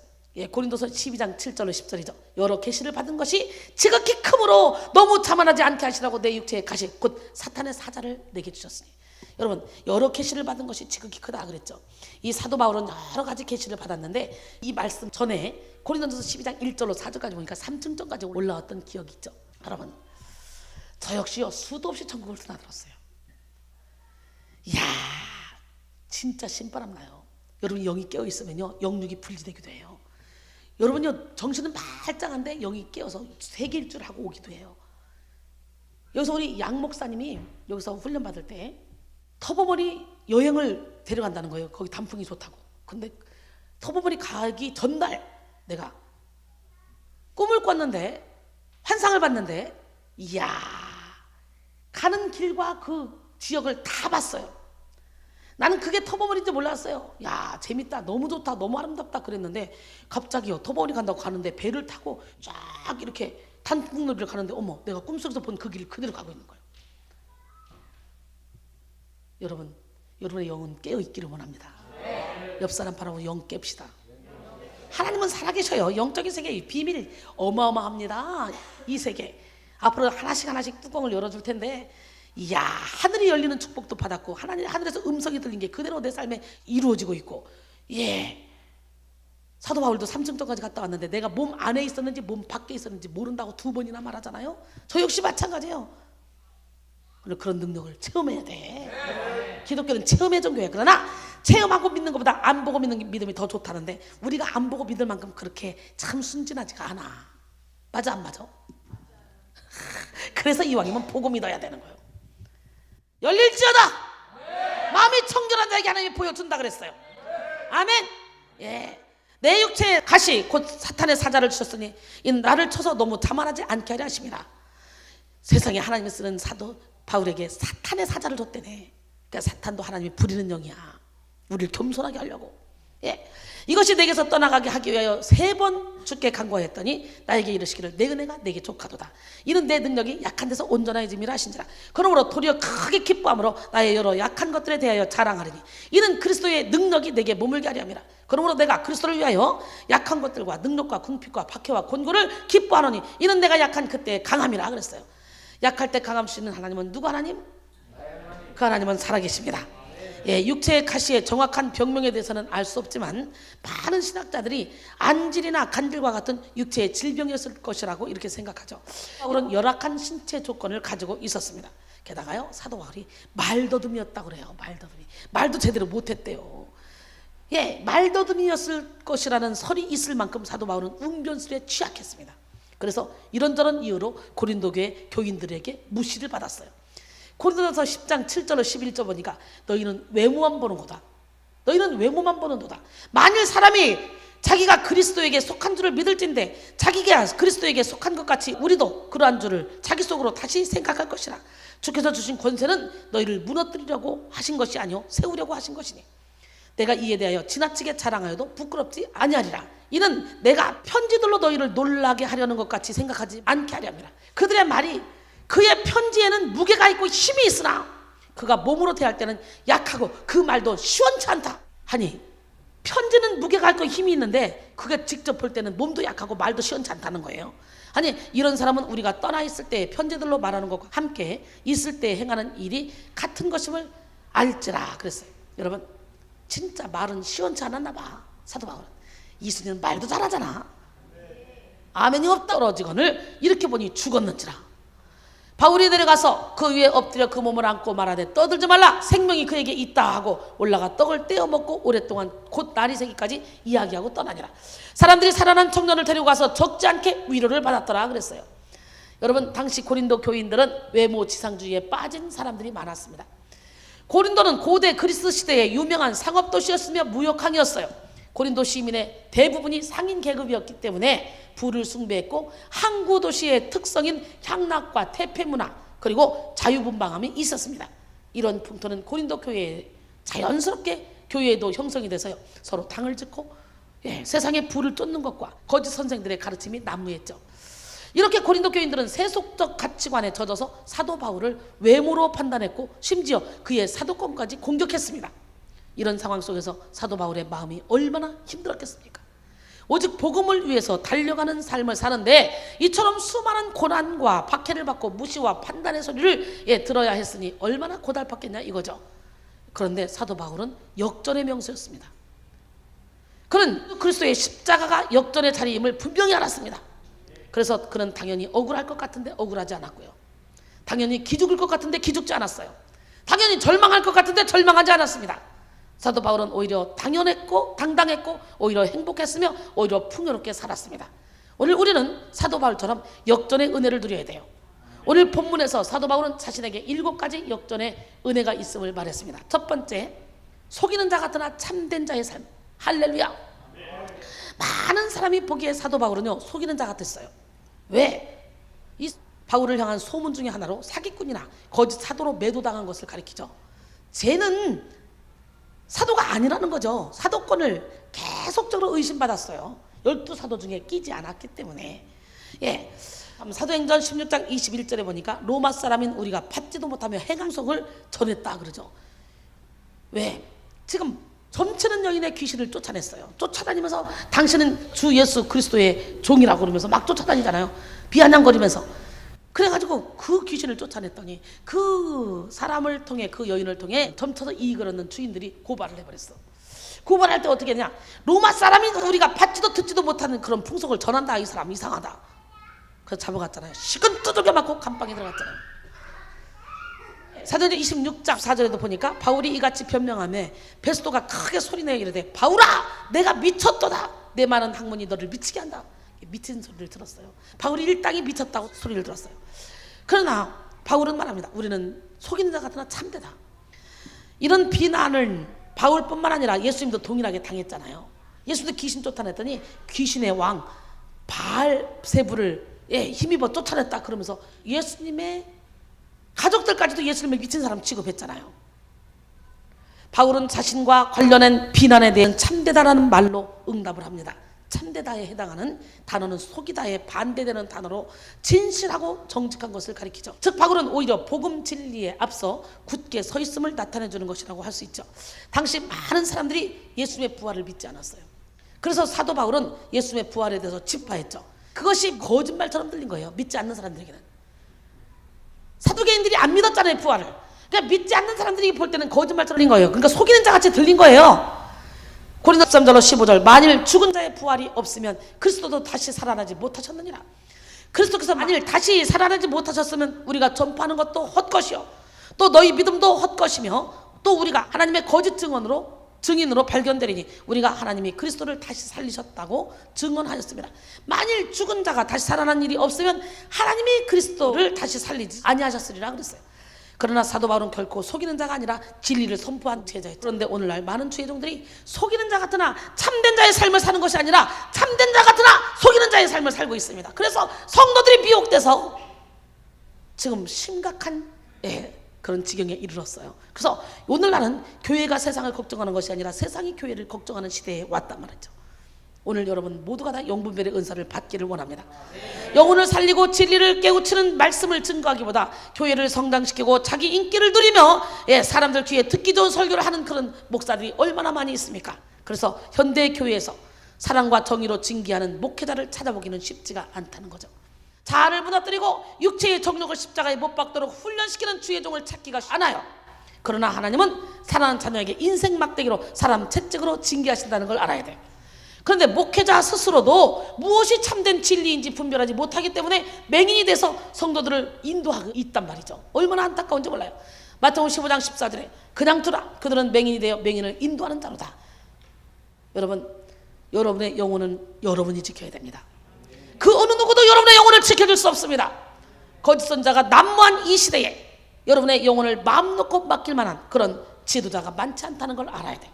그러게 영분별의 은사를 받고 열매 맺는 참종을 만나면 우리는 어떻게 돼요? 순종하고 복종해서 여러분의 영혼을 지켜야 된다는 거죠. 그래서 만남의 축복이 얼마나 중요한지 몰라요. 예, 여러분, 남편과의 만남, 자녀의 만남, 친구의 만남, 모든 만남이 중요하지만 가장 중요한 만남은 여러분 하나님과의 만남이죠.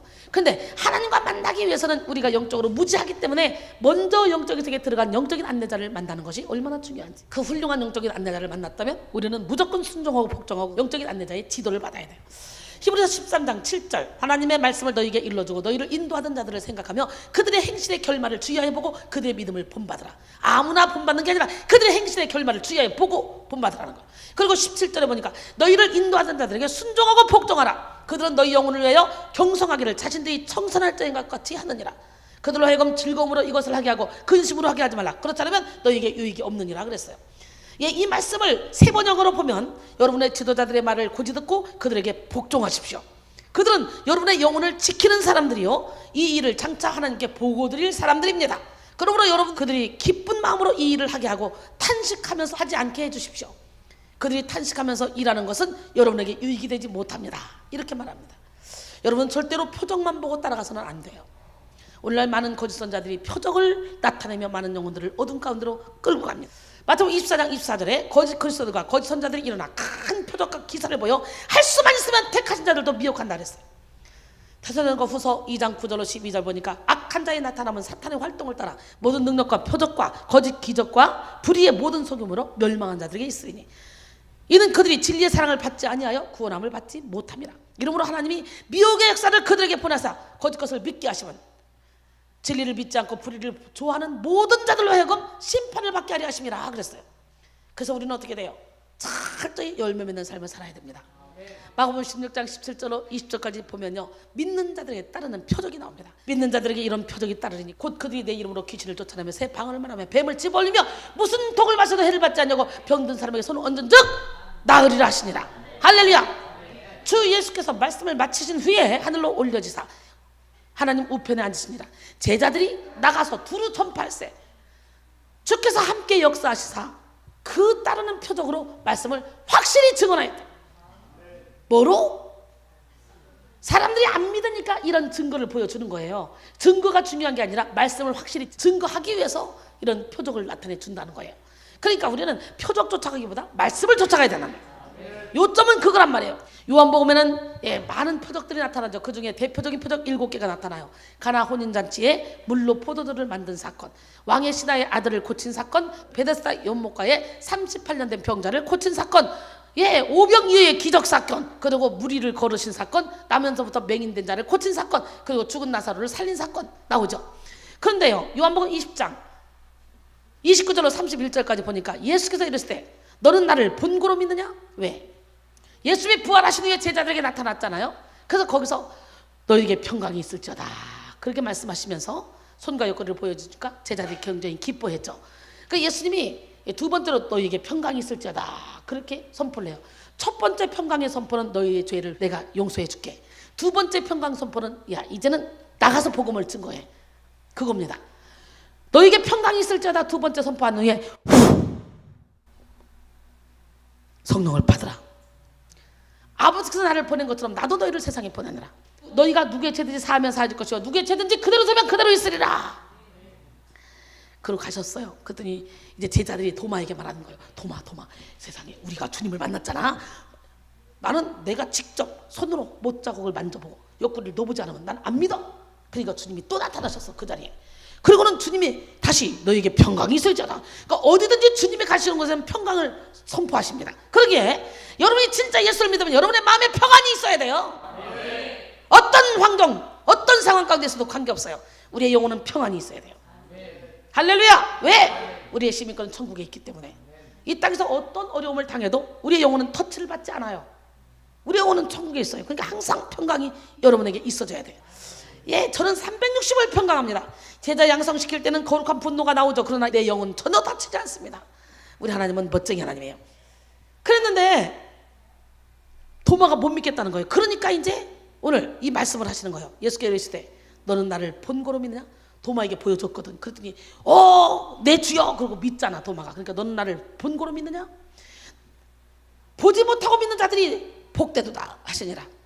예수께서 제자들 앞에서 이 책에 기록되지 아니한 다른 표적 많이 행하셨어요. 행하셨으나 오직 이것을 기록함은 너희로 예수께서 하나님의 아들 그리스도이심을 믿게 하려 하며 또 너희로 믿고 그 이름을 힘입어 생명을 얻게 하려 함이라.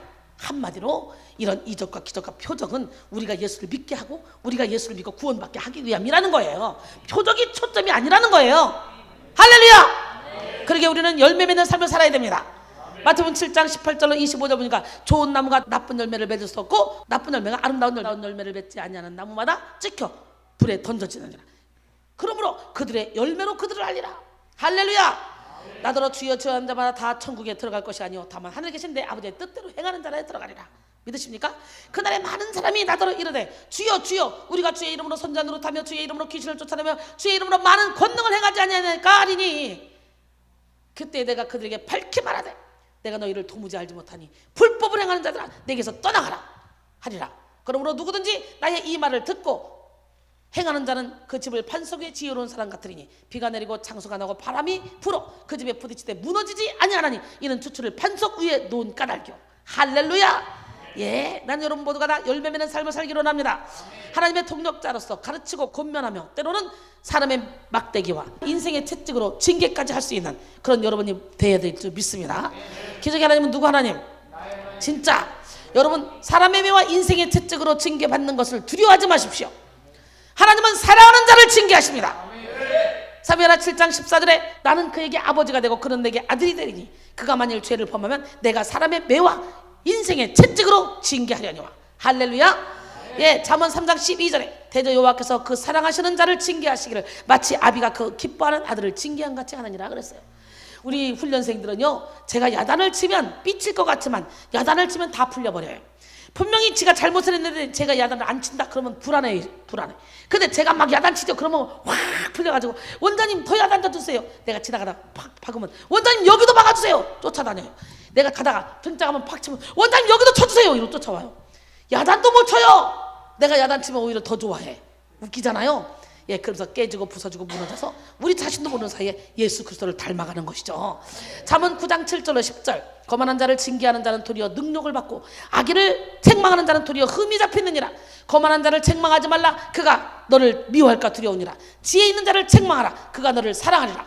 지혜 있는 자에게 교훈을 더하라. 그가 더욱 지혜로워질 것이요 의로운 사람을 가르치라. 그의 학식이 더하리라. 여호와를 경외하는 것이 지혜의 근본이요 거룩하신 자를 아는 것이 명철이니라 그랬어요. 할렐루야. 예, 말로만 아멘이죠. 누군가가 여러분에게 책망하면 괜히 승질나죠. 지 잘났다. 내가 너보다 훨씬 낫다. 막 그러면서 열받지 않아요? 예수 피. 선한 목자는 자기의 생명을 주고서라도 양을 살립니다.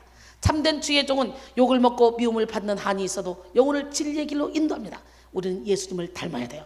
예수님은 선한 목자입니다. 선한 목자는 양들의 목숨을 버린다 그랬어요. 그러나 싹구는 목자도 아니요 양도 제 양이 아니라 이리가 오는 것을 보면요 양을 버리고 달아난다는 거예요. 이리가 양을 물어가서 해치도록 그냥 놔둔다는 거예요. 난 여러분 모두가 싹군이 아니라 진짜 참 선자가 되기를 원합니다. 오늘 본문에 나오는 사도 바울은요 속이는 자 같으나 참된 자의 삶을 살았어요. 그는 당시 사람들이 무시하는 십자가의 도를 증거했고 사람들이 믿지 않는 부활을 증거했습니다. 예, 그래서 결국은 이렇게 고난을 받았지만 우리 하나님 멋쟁이 하나님 그 기적의 하나님 능력의 하나님이 결국은 어떻게 했습니까? 속이는 자 같으나 참된 자의 삶으로 바꿔놨죠. 우리는 사람을 기쁘게 하는 것이 아니라 하나님을 기쁘게 하며 우리는 육적 성장을 추구하는 것이 아니라 영적 성장을 추구하며 진리를 전파하며 살아가야 됩니다. 할렐루야. 속이는 자 같으나 참된 자의 삶을 사는 우리 모두가 되기를 원합니다. 갈라디아서 1장 10절에 보니까 사도 바울이 이르죠. 이제 내가 사람들에게 좋게 하라. 하나님께 좋게 하라. 내가 사람들에게 기쁨을 구하라. 지금까지 내가 사람들에게 기쁨을 구하였다면 그리스도의 종이 아니니라 그랬어요. 사도행전 4장 19절로 20절 보니까 베드로와 요한이 그들을 불러 경고하여 도무지 예수의 이름으로 말하지도 못하게 하고 베드로와 요한을 불러가지고 그들이 왜? 복음을 증거하니까요 고발을 당했어요. 그 다음에 이역전 무명한 자 같으나 유명한 자의 삶. 나는 여러분 모두가 다 무명한 자 같으나 유명한 자의 삶을 살기로 합니다. 알링턴 국립묘지 무명용사 묘비에 새겨져 있는 글입니다. 여기에 오직 하나님만이 알고 있는 명예롭고 영광스러운 미국 용사가 잠들어 있다. 이 글은요 그곳에 묻힌 사람이 무명의 용사가 아니라 유명 용사라는 말입니다. 알링턴 국립묘지에는 제1차 세계대전, 제2차 세계대전, 한국전쟁, 월남전쟁에서 나라를 수호하기 위해서 싸우다 전사한 신원을 모르는 5천 명의 용사들이 오랜 세월 동안 24시간 경비들의 호의를 받으며 누워있다 그래요. 그러나 그 무덤들은 그들이 신원이 밝혀질 때까지 계속적으로 무명의 용사 무덤이라고 불려집니다.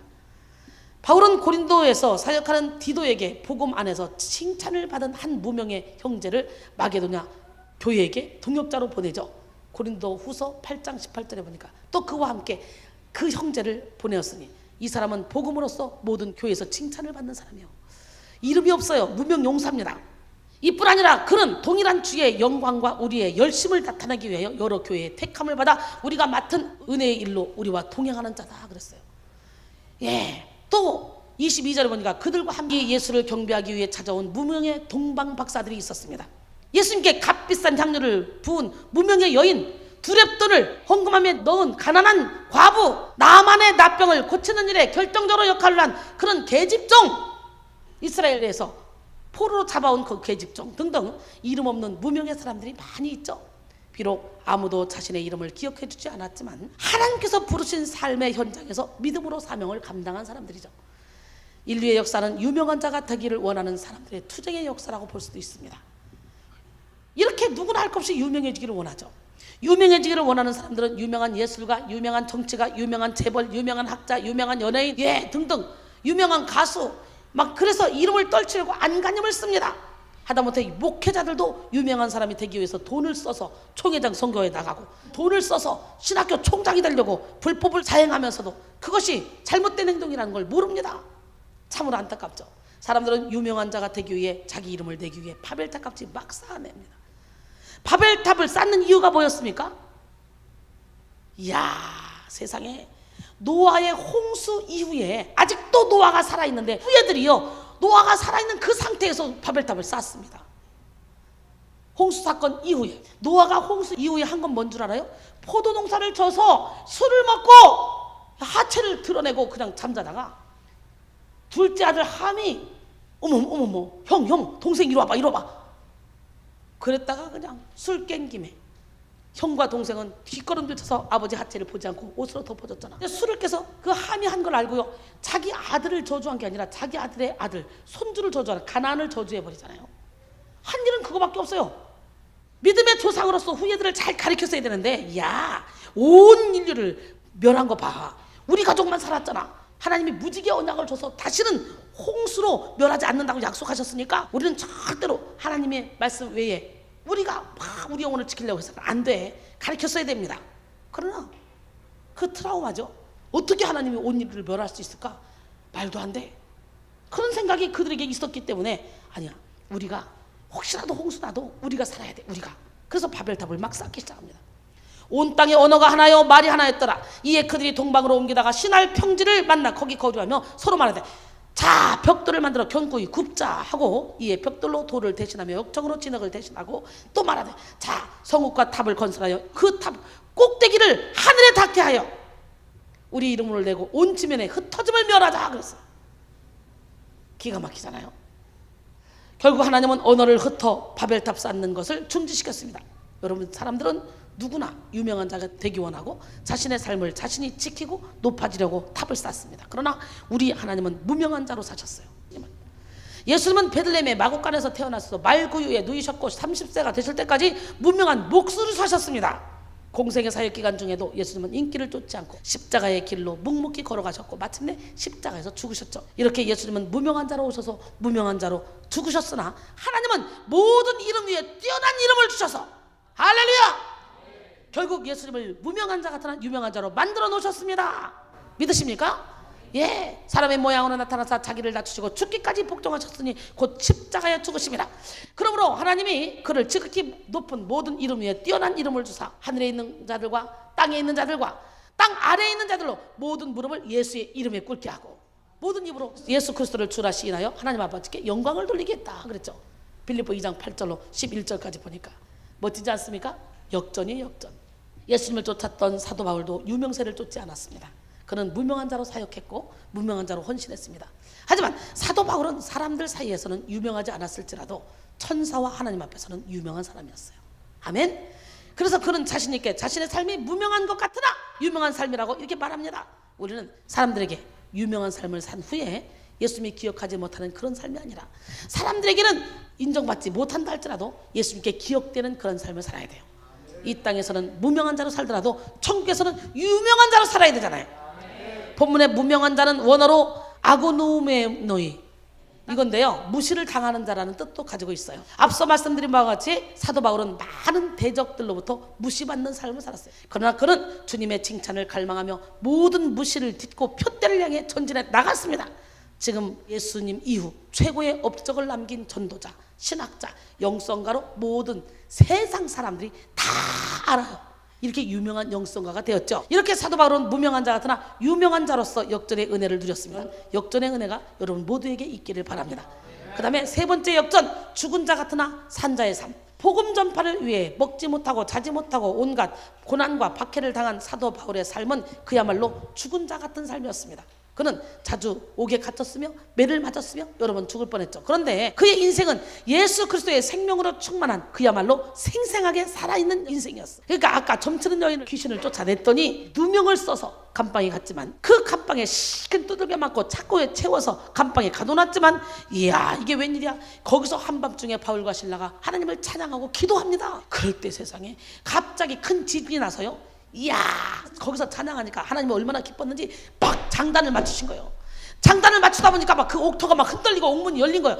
그러니까 사람들에게 매였던 착고가 팍팍 다 풀리는 역사가 일어나. 이야 간수가 깜짝 놀랐습니다. 자결하려고 합니다. 수덥 죽지 마, 우리 여기 있어 여기 있어. 그랬더니 쫓아가서 무릎을 꿇고 우리가 어떻게 해야 구원을 받겠습니까? 이야 멋지지 않습니까? 역전! 나는 여러분 모두가 다 이렇게 역전의 삶을 살기를 원합니다. 열심히 공부하고 돈 벌고 살아가지만 삶의 의미를 모르고 꿈을 잃어버리고 의욕을 상실한 채 죽은 자 같은 삶을 사는 사람들이 얼마나 많이 있습니까? 아무리 건강한 몸과 아름다운 얼굴을 가지고 있고 제 아무리 뛰어난 학식과 재능을 있고 아무리 많은 물질을 가지고 있다 할지라도 그리스도의 생명이 없으면 그건 죽은 것입니다. 오늘 여러분에게 예수 그리스도의 생명이 충만하게 임하기를 바랍니다. 저도 사도 바울처럼 죽은 자 같으나 산 자의 삶을 살고 있습니다. 영혼을 살리기 위해 모든 걸 바치고 20년 넘는 그런 시간 동안 한결같이 달려오는 동안 정말 몸이 부서지는 그런 고통을 수도 없이 느꼈습니다. 하지만 저는 누구보다 역동적인 삶을 살고 있습니다. 하나님을 갈망하는 저의 영혼이 체력의 한계를 뛰어넘어요. 그래서 날마다 혼을 뚫고 육을 뚫고 나갑니다. 저는요 워낙 오래 서 있어서요 발바닥에 불나고 허벅지가 터져요. 그래서 사실은 떼글떼글 굴러요, 이 시간 외에는. 그래서 항상 주물러야 되고 그래야 잠을 잘 수 있고, 그래서 운동도 하고 싶고 움직이고 싶은데 그렇게 체력을 쏟으면 설교할 수 있는 힘이 체력이 없어요. 지금 제가 엄청나게 내려갈 것 같잖아. 이것은 하나님께서 지금 주시는 힘이야, 새 힘. 이 사역 끝나고 나면 발바닥이 불나 걷기도 힘들어요. 옆에 잡아줘야 돼, 띠뚱거려. 이 정도로 내 몸을 전대로 다 부어드렸습니다. 그런데도 신기한 건 사역만 하려면 하나님이 새 힘을 주는 거예요. 아멘. 우리 하나님은 살아계십니다. 하나님을 갈망하는 저의 영혼의 체력이 한계를 뛰어넘는다는 거예요. 여러분 모두가 한계를 뛰어넘는 이런 역정의 은혜를 누리길 원합니다. 영이 깨어나면요 혼을 지배하고요 육을 지배하고 초월적인 그런 삶을 살게 됩니다. 이사야 40장 29절로 31절 보니까 피곤한 자에게는 능력을 더하시며 할렐루야 무능한 자에게는 힘을 더하시며 소년이라도 피곤하며 곤비하며 장정이라도 넘어지며 쓰러지되 오직 여호와를 앙망하는 자는 새 힘을 얻으리니 독수리가 날개치며 올라감 같을 것이요 다른 박질라도 곤비치 아니하겠고 걸어가도 피곤치 아니하리로다. 여러분 그런 삶을 살기를 원합니다. 오직 성령의 은혜로 모든 육체의 한계를 뛰어넘고 날마다 하나님의 뜻을 이루며 더 활력 있게 살아가는 우리 모두가 되기를 원합니다. 제4역전, 징계받는 자 같으나 죽임을 당하지 않는 자의 삶. 여러분 징계를 받는 자로 번역된 이 파이디오 메농은 본래 양육하다, 훈련하다라는 뜻을 지닌 동사입니다. 주로 아버지 되신 하나님께서 자녀된 이스라엘을 가르치고 훈육한다는 의미로 사용되는데요. 본문에서는요 신적 송태로서 징계의 주체가 하나님이심을 나타냅니다. 바울을 싫어하는 사람들은요 이를 하나님의 진노로 생각했지만 바울은 하나님의 징계가 진노가 아닌 하나님 아버지의 자식에 대한 애틋한 사랑으로 파악했습니다. 여러분 히브리서 12장 8절로 11절 보니까 징계는 다 받는 것이거늘 너에게 없으면 사생자여 친아들이 아니니라. 또 우리 육신의 아버지가 우리를 징계하여도 공경하였거든 하물며 모든 영의 아버지께 더욱 복종하며 살려 하지 않겠느냐. 그들은 잠시 자기의 뜻대로 우리를 징계하였거니와 오직 하나님은 우리의 유익을 위하여 그의 거룩하심에 참여하게 하시느니라. 무릇 징계가 당시에는 즐거워 보이지 않고 슬퍼 보이나 후에 그로 말미암아 연단받은 자들은 의와 평강의 열매를 맺느니라 그랬어요. 할렐루야. 유대인들은 전통적으로 어떤 고난이나 질병을 하나님의 징계로 생각했습니다. 그래서 사도 바울의 대적자들인 유대인들은 바울이 당하는 고난과 고통을 보면서 하나님의 징계를 받는다고 즐거워했죠. 사도 바울이 뭔가 범죄를 하고 잘못했기 때문에 하나님께서 그에게 징계하신 것이 아니냐고 정죄했습니다. 사도 바울은 하나님의 손에 의해 수많은 연단을 받았잖아요. 그는 하나님의 연단 속에 마치 사형 선고를 받은 것 같은 한계를 경험하기도 했습니다. 고린도전서 4장 9절에 보니까 내가 생각하건대 하나님이 사도인 우리를 죽이기로 작정된 자같이 저 끄트머리에 두셨으며 세계 곧 천사와 사람들에게 구경거리가 됐다고 말하죠. 또 고린도후서 1장 8절로 9절 보니까 형제들아 우리가 아시아에서 당한 환난을 너희가 모르기를 원하지 아니하노니 힘에 겹도록 심한 고난을 당하여 살 소망까지 끊어주고 우리는 마치 우리 자신이 사형 선고를 받은 줄 알았으니 이는 우리로 자기를 의지하지 말고 오직 죽은 자를 다시 살리시는 하나님만 의지하게 하십니다. 할렐루야. 사도 바울에게 허락된 하나님의 연단은 사도 바울을 죽이기 위한 것이 아니었습니다. 오히려 사도 바울이 오직 하나님만 의지함으로 정금같이 깨끗한 영혼이 되어서 하나님의 뜻을 이루어드리는 자가 되게 하기 위해서 하나님께서 이렇게 그를 사랑하는 표현으로 오히려 고난을 허락했다는 거예요. 하나님의 열심이요 하나님의 사랑의 표현입니다. 그것이 멋지고 아름다운 하나님의 동력자로 만들기 위한 것이었죠. 또 그가 당한 고난은 하나님께서 주신 징계가 아니라 도리어 스스로 지지 않아도 되는 십자가, 자기 스스로 지는 십자가, 하나님 나라 확장을 위해 예수 그리스도를 증거하다가 겪는 그런 고난이었어요. 복음을 증거하러 가지 않으면 그런 고난 당할 이유가 없어요. 저 역시 마찬가지예요. 자지 못하고 먹지 못하고 제가 그렇게 좋아하는 찜질방도 갈 시간이 없어서 안 가잖아요. 제가 그렇게 좋아하는 백화점도 안 가요. 요즘은 아예 옷은 입어야 되니까 백화점은 그래도 한 달에 한 번씩은 갔는데 요즘은 그것도 못 가게 손발을 다 묶어버렸어요. 그야말로 먹든지 마시든지 입든지 뭐하든지 오로지 할렐루야 요거만 하고 앉았어요. 참 신기하지. 근데 인생이 왜 이렇게 행복한 거야? 저는 사실은요 사람들을 너무너무 좋아하고요. 늦둥이 났는데 36살 걔 돌 때 원장 합창단 60명이 와서 특송을 불러줬어. 이야 진짜하게 살았고 국회의원들하고 놀았어. 내가 노래방을 다녀도 놀러 다녀도 진짜 멋지게 살았는데 어느 순간에 세상에 세상만 아는 간 것이었고 오직 구석한 주만 보여. 그러다 보니까 내가 좋아하는 찜질방 가는 거 없애버리고 백화점 가는 것도 없애버리고 친구 만나는 것도 없애버리고. 그래서 저는요 여러분이 친구고요 여러분이 내 부모고 자녀고 형제고 그렇지 그러니까 내가 무슨 일이 터져도 여러분들이 안 오면 나는 꽈당이야. 아무도 없어. 아무도. 그렇게 많았는데 내 주변의 사람이 젠가 이렇게 움직이지 않고 그냥 한 군데서 집회하면 몇천 명 1년에 모으는 건 일도 아닌데도 불구하고 제가 이렇게 싹 다니면서 제자 양성만 애쓰고 알곡만 뽑아다가 알곡들만 막 만들고 있는 그런 일을 하고 있잖아요. 그런 목회를 하고 있잖아. 근데 진짜 신기하죠. 우리 교회에요 부교육자를 봉급을 13명인가 14명인가 이제 교회 개척한 지 않는데 부교육자를 14명 13명 봉급을 주고 있다니까.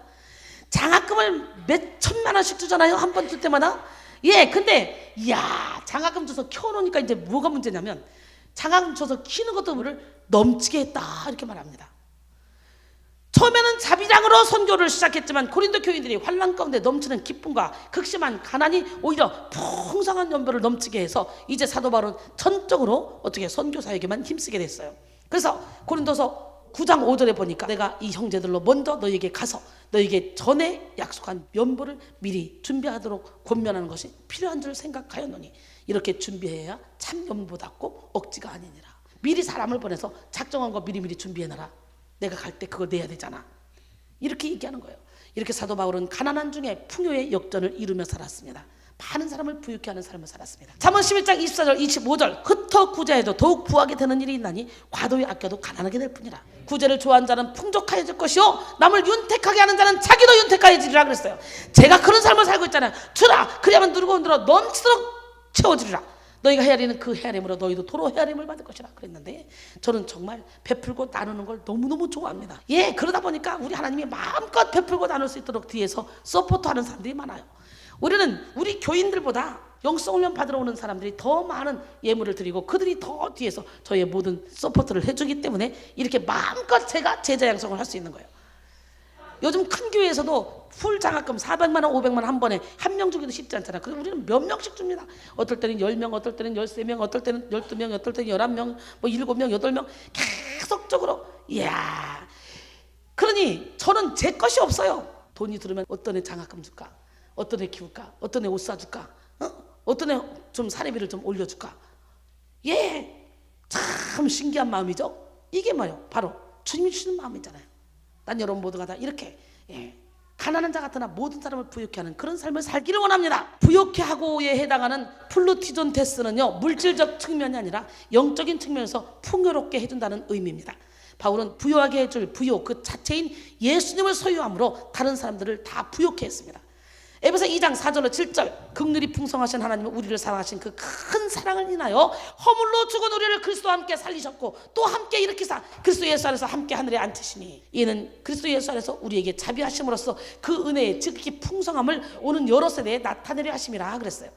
바울은 그리스도를 아는 지식에서 부요한 사람이었기 때문에 많은 사람에게 그리스도를 전함으로 그리스도를 아는 사람들로 하여금 진정으로 부요한 삶을 살게 했습니다. 또 바울은 하나님의 능력으로 풍요로운 사람이었습니다. 그래서 어떤 고난에도 위축되지 않았죠. 그는 하나님의 손에 연단된 결과 오직 하나님의 능력, 하나님의 지혜, 하나님의 풍요로 살게 되었던 것입니다. 저 역시 그렇게 살고 있습니다. 여러분도 그렇게 살기를 원합니다. 하나님은 우리가 영적으로나 육적으로나 풍성한 삶을 살기를 원합니다. 빌립보 4장 19절에 나의 하나님이 그리스도 예수 안에서 영광 가운데 그 풍성한 대로 너희 모든 쓸 것을 다 채우시리라. 믿으십니까? 민수기 6장 22절 27절 보니까 여호와께서 모세에게 말씀하여 이르시되 아론과 그의 아들들에게 말하여 이르기를 이스라엘 자손을 위하여 이렇게 축복하여 이르되. 아니 하나님이 직접 축복하면 좋은데 모세에게 이스라엘 자손들에게 아론을 통해서 그 아들들에게 축복을 비르라는 거예요. 어떻게? 여호와는 내게 복을 주시고 너를 지키시기를 원하시며 여호와는 그 얼굴을 내게 비추사 은혜 베푸기를 원하시며 여호와는 그 얼굴을 내게로 향하여서 평강 주시기를 원하노라 할지니라 하라. 그들은 이같이 내 이름으로 이스라엘 자손에게 축복할지니 내가 그들에게 축복하리라. 아니 복을 주시려면 그냥 주시면 되는데 주의 종에게 이렇게 축복을 빌어주라 해서 그리고 나서 축복을 빌어주면 그때 복을 주신다네. 하나님은 우리와 동력하십니다. 주님은 직접 일하실 수 있지만 항상 사람을 통해 일하시더라고요. 저도 이 복을 여러분에게 빌어주려고 그래요. 아멘. 여호와는 너에게 복을 주시기를 원하며 너를 지키시기를 원하시며 여호와는 그 얼굴을 내게 향하여 드사 은혜와 평강 주시길 원하노라. 여러분만 여호와는 나에게 복을 주시기를 원하며 나를 지키시기를 원하시며 여호와는 그 얼굴을 내게 향하여 드사 은혜와 평강 주시길 원하노라. 아멘. 너를 보배롭고 존귀하게 여기시는 하나님이 내 삶 속에서 이 약속을 신실하게 이루시리. 땅에 기름진 것으로 하늘에 신령한 것으로 너를 복주시고 지키실 하나님이 너의 영혼 잘 되도록 은혜 베푸시며 평강으로 인도하시리. 너를 보배롭고 존귀하게 여기시는 하나님이 내 삶 속에서 이 약속을 신실하게 이루시니 땅에 기름진 것으로 하늘에 신령한 것으로 너를 복주시고 지키실 하나님이 너의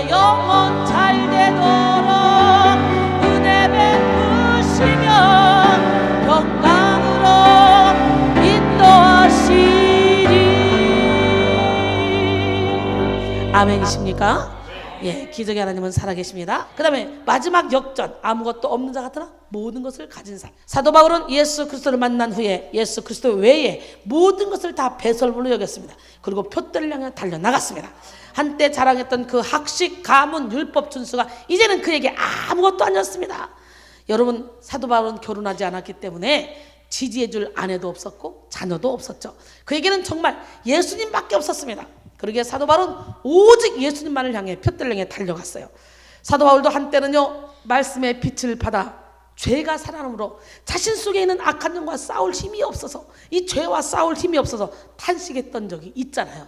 로마서 7장 9절에는 전에 율법을 깨닫지 못했을 때는 내가 살았더니 계명의 이름에 죄는 살아나고 난 죽었다 그랬어요. 그래놓고 이제 20절 이하에 보니까 만일 내가 원하지 아니하는 그것은 하면 이를 행하는 자는 내가 아니오 내 속에 거하는 죄라 그랬어요. 여러분, 요한일서 3장 8절에 보니까 죄를 지는 자는 마귀에게 속한다 그랬죠. 예, 내 속에 거하는 죄가 내가 원하지 않는 일을 한다 그러면 결국 그것이 뭐냐, 마귀가 내가 원하지 않는 일을 한다는 거예요. 그 예수 믿는 사람 속에 무슨 귀신이 있어요? 그러는데 헛소리 하지 말라 그래요. 로마서 7장에 보면 사도 바울이 자기 안에 두 가지 법이 싸우는 것을 가지고 탄식하고 있어요. 죄를 이길 힘이 없다는 거예요. 자기는 이길 능력이 없다는 거예요. 그러므로 내가 한 법을 깨달았느니 곧 선을 행하기 원하는 나에게 악이 함께 있는 것이로다.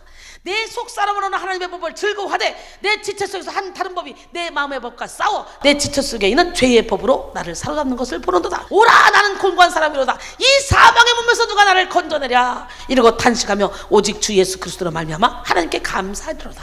그런즉 내 자신이 마음으로는 하나님의 법을 즐거워하되 육신으로는 죄의 법을 섬기고 있다는 거예요. 그러면서 내 힘으로는 어찌할 수 없다고 포기합니다.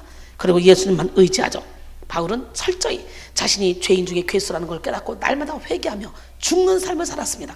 디모데전서 1장 15절에 보니까 미쁘다 모든 사람이 받을 만한 이 말이요, 그리스도 예수께서 죄인을 구원하시려고 세상에 임하셨다 하였도다. 죄인 중에 내가 괴수니라 그랬어요. 여러분이 죄인이라는 걸 깨달아줘야 돼요. 고린도서 15장 31절 보니까 형제들아, 내가 그리스도 예수 우리 주 안에서 가진 바 너희에 대한 나의 자랑을 두고 단언하노니 나는 날마다 죽노라 그랬어요. 날마다 죽는 것을 자랑해야 돼요. 그리고 예수님을 주인으로 모셔야 돼요. 로마서 8장 1절 2절 그러므로 이제 그리스도 예수 안에 있는 자에게는 결코 정죄함이 없나니 이는 그리스도 예수 안에 있는 생명의 성령의 법이 죄와 사망의 법에서 너를 해방하였습니다. 이렇게 고백하며 그날 이후로 이제는 탄식의 시간을 지난 이후로 자기의 한계를 느낀 사도 바울은 자기를 완전히 죽이고 온전히 예수로 살기로 결단한 이후에 뭐라고 고백하냐, 누가 우리를 그리스도의 사랑에서 끊으리요. 환난이나 공고나 박해나 기근이나 적신이나 위험이나 칼이랴. 사망이나 생명이나 천사들이나 권세자들이나 현자들이나 장래나 능력이나 높음이나 기쁨이나 다른 어떤 피조물도 우리를 그리스도 예수 안에 있는 하나님의 사랑에서 끊을 수 없다는 거예요. 멋지지 않습니까? 여러분들이 이런 고백이 있어지기를 원합니다. 여러분, 하박국 선지자도요, 바벨론이 쳐들어온다는 소리를 들어요. 그래서 처소에서 떨립니다. 그러나 사도 바울은 말하죠. 만약에 전쟁으로 인해서 기근이 와서 비록 무화과 나무가 무성하지 못하며 포도나무에 열매가 없으며 감람나무에 소출이 없으며 외양간에 소가 없으며 우리의 양이 없으며 한마디로 나 아무것도 없다 할지라도 구원의 하나님 한 분으로 만족한다, 이렇게 고백하죠. 그러면서 주 여호와는 나의 발을 사슴과 같이 나를 높은 곳으로 다니게 하실 것이라는 거예요. 이걸 믿는 거예요. 이야, 하박국 선지자 멋있지 않습니까? 이 고백이 여러분의 고백이 될 때 하나님이 여러분에게 천국인을 쳐주더라고. 내가 새벽 기도 끝나고 딱 숙소에 들어갔는데 갑자기요, 이 하박국 선지자의 고백이 말씀이 확 심령 깊은 곳으로 꽂혀지는 거예요. 그래서 맞아요, 나 아무것도 없어도 주님 한 분으로 만족합니다. 그러고 고백했어요. 그리고 잘라고 딱 누는데 분명히 나는 누워있는데요, 누워서 묵상으로 기도하는데 내 영이 앉아있는 거예요. 내 영이 앉아있는데 웬일 확 하늘이 열리면서 예수님이 천군천사를 동원해서 무대기로 쫙 오더니 내 이마를 팍 치더라고. 천국인을 쳐주더라고. 할렐루야. 기적의 하나님은 살아계십니다. 나 아무것도 없어도 주님 한 분으로 만족하다는 고백이 여러분의 고백이 되길 원합니다. 여러분, 오늘 본문에 나온 사도 바울은 결국 자기 몸을 전제로 들여서 그리스도의 흔적을 남겼어요. 여러분의 몸에 그리스도의 흔적이 남겨 있습니까? 여러분의 물질에 그리스도의 흔적이 남겨 있습니까? 여러분의 지금 재능에 그리스도의 흔적이 남겨 있습니까? 여러분이 가지고 있는 모든 것에 그리스도의 흔적이 남겨 있습니까? 저는 모든 것에 흔적을 남겼어요. 나는 여러분 모두가 다 그리스도의 흔적을 여러분의 몸에, 물질에, 달란트에 남기길 원합니다. 저는 엄청나게 흔적을 남겼어요. 갈라디아서 6장 17절에 이후로는 누구든지 나를 괴롭게 하지 말라. 내가 내 몸에 예수의 흔적을 지니고 있노라 그랬어요. 사도 바울은 당당하게 나를 닮으라고 말할 정도로 바뀌었습니다. 누가 나를 이 사망의 몸에서 건져내려 탄식했던 사도 바울이 이제는 뭐라고 말하냐? 고린도전서 11장 1절에 보니까 내가 그리스도 예수를 본받자가 된 것 같이 너희는 나를 본받자가 되라. 사도행전 20장 24절에 보니까 내가 달려갈 길과 주 예수께 받은 사명 곧 하나님의 은혜의 복음을 증언하는 일을 마치려 하면은 나의 생명조차 조금 더 귀한 것으로 여기지 아니하노라 그랬어요. 멋지지 않습니까? 결국 생명을 걸고 복음을 증거해서 많은 열매를 맺은 사도 바울은 이렇게 고백합니다. 나는 선한 싸움을 싸우고 나의 달려갈 길을 마치고 믿음을 지켰으니 이제후로는 나를 위하여 의의 멸관이 예비되었으므로 주 곧 의로우신 재판장이 그날에 내게 주실 것이며 내게만 아니라 주의 나타나심을 사모하는 모든 자에게 도니라. 빌립보 4장 7절로 8절 말씀이죠. 멋지지 않습니까? 우리도 기름 준비하여 사도 바울처럼 당당하게 나의 달려갈 길을 마쳤다고 고백해야 될 줄 믿습니다. 저는 기도했어요. 하나님, 나는 늙어서 죽는 것이 아니라 너무 많이 쓰임받아서 달아서 죽게 도와주세요. 그랬더니 진짜 다 달아버렸어요. 밥 한 끼 먹고 20시간씩 사역하다가. 그리고는 지금도 이 장문의 설교를 매일 365일 합니다. 그러니 설교 준비만 하는데도요 얼마나 시간이 많이 걸리겠네요. 저는요 어떨 때는 하루에 3번, 어떨 때는 하루에 2번, 막 어떨 때는 1번, 매일매일 365일 설교를 해요. 여러분, 우리 하나님은 살아계십니다. 기름 좀 비합시다. 저도 사도 바울처럼 이렇게 고백할 수 있어요. 난 달려갈 길을 마쳤어. 난 지금 죽어도 여한이 없어. 일반 목사님보다 나는 무서없이 많은 일을 했어. 부흥회 다닐 때도 하루에 20시간씩 사역을 했어. 20시간씩. 지금은 체력에 딸려서 제가 슬슬 하는데, 여러분 기름 준비합시다. 예수님께 순종하기만 하면요 우리는 아무것도 아니라도 하나님은 우리를 만들어 쓰시는 분이에요. 그래서 우리 여기는요 어떤 곳이냐, 이 예배 자체가 훈련이에요. 몇 시간씩 앉아있는 것 자체가 보통 일이 아니잖아요. 할렐루야. 결론적으로 사도 바울은 아무것도 없는 자 같으나 모든 것을 다 가진 자처럼 멋지고 아름다운 인생을 살았습니다. 예, 여러분 저도 그렇게 살고 있습니다. 그는 그리스도 예수 안에 있는 그런 무한한 지혜와 지식을 알았고 사랑과 능력을 알았어요.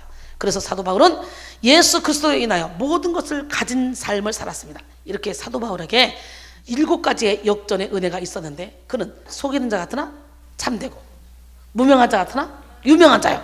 할렐루야. 그 다음에 죽은 자 같으나 살아있고. 여러분 우리 하나님은 살아계신데요 죽은 자 같으나 살아있어요. 우리는 죽은 자 같으나, 많은 사람이 보면 죽은 자 같다고 생각할 수 있지만 우리는 다 살아있고, 예수를 믿지 않는 사람은 살아있는 자 같으나 죽은 자들이야. 믿으십니까? 징계를 받는 자 같으나 죽임을 당하지 않냐고, 근심하는 자 같으나 항상 기뻐하고. 믿으십니까? 가난한 자 같으나 많은 사람을 포획하고 아무것도 없는 자 같으나 모든 것을 다 가진 자의 그런 역전의 삶을 살았다는 거예요. 제가 그렇게 살고 있습니다. 여러분들이 그렇게 살기를 원하신다면 오늘 주님 앞에 순종하십시오. 저 역시 주님 안에서 사도 바울과 같은 삶을 살고 있습니다. 하나님은 저를 멋지게 아름답게 만들어놨어요. 사랑하는 성도 여러분, 역전의 명수가 됩시다. 현재 여러분을 괴롭게 하고 슬프게 하는 그런 환경에서 역전을 이뤄내십시오. 현재 여러분을 위축시키고 두렵게 하는 대상으로부터 역전을 이뤄내십시오. 역전의 명수 예수 그리스도와 함께 역전의 무기인 십자가를 들고 역전을 이루는 우리 모두가 되기를 주님의 이름으로 축원합니다.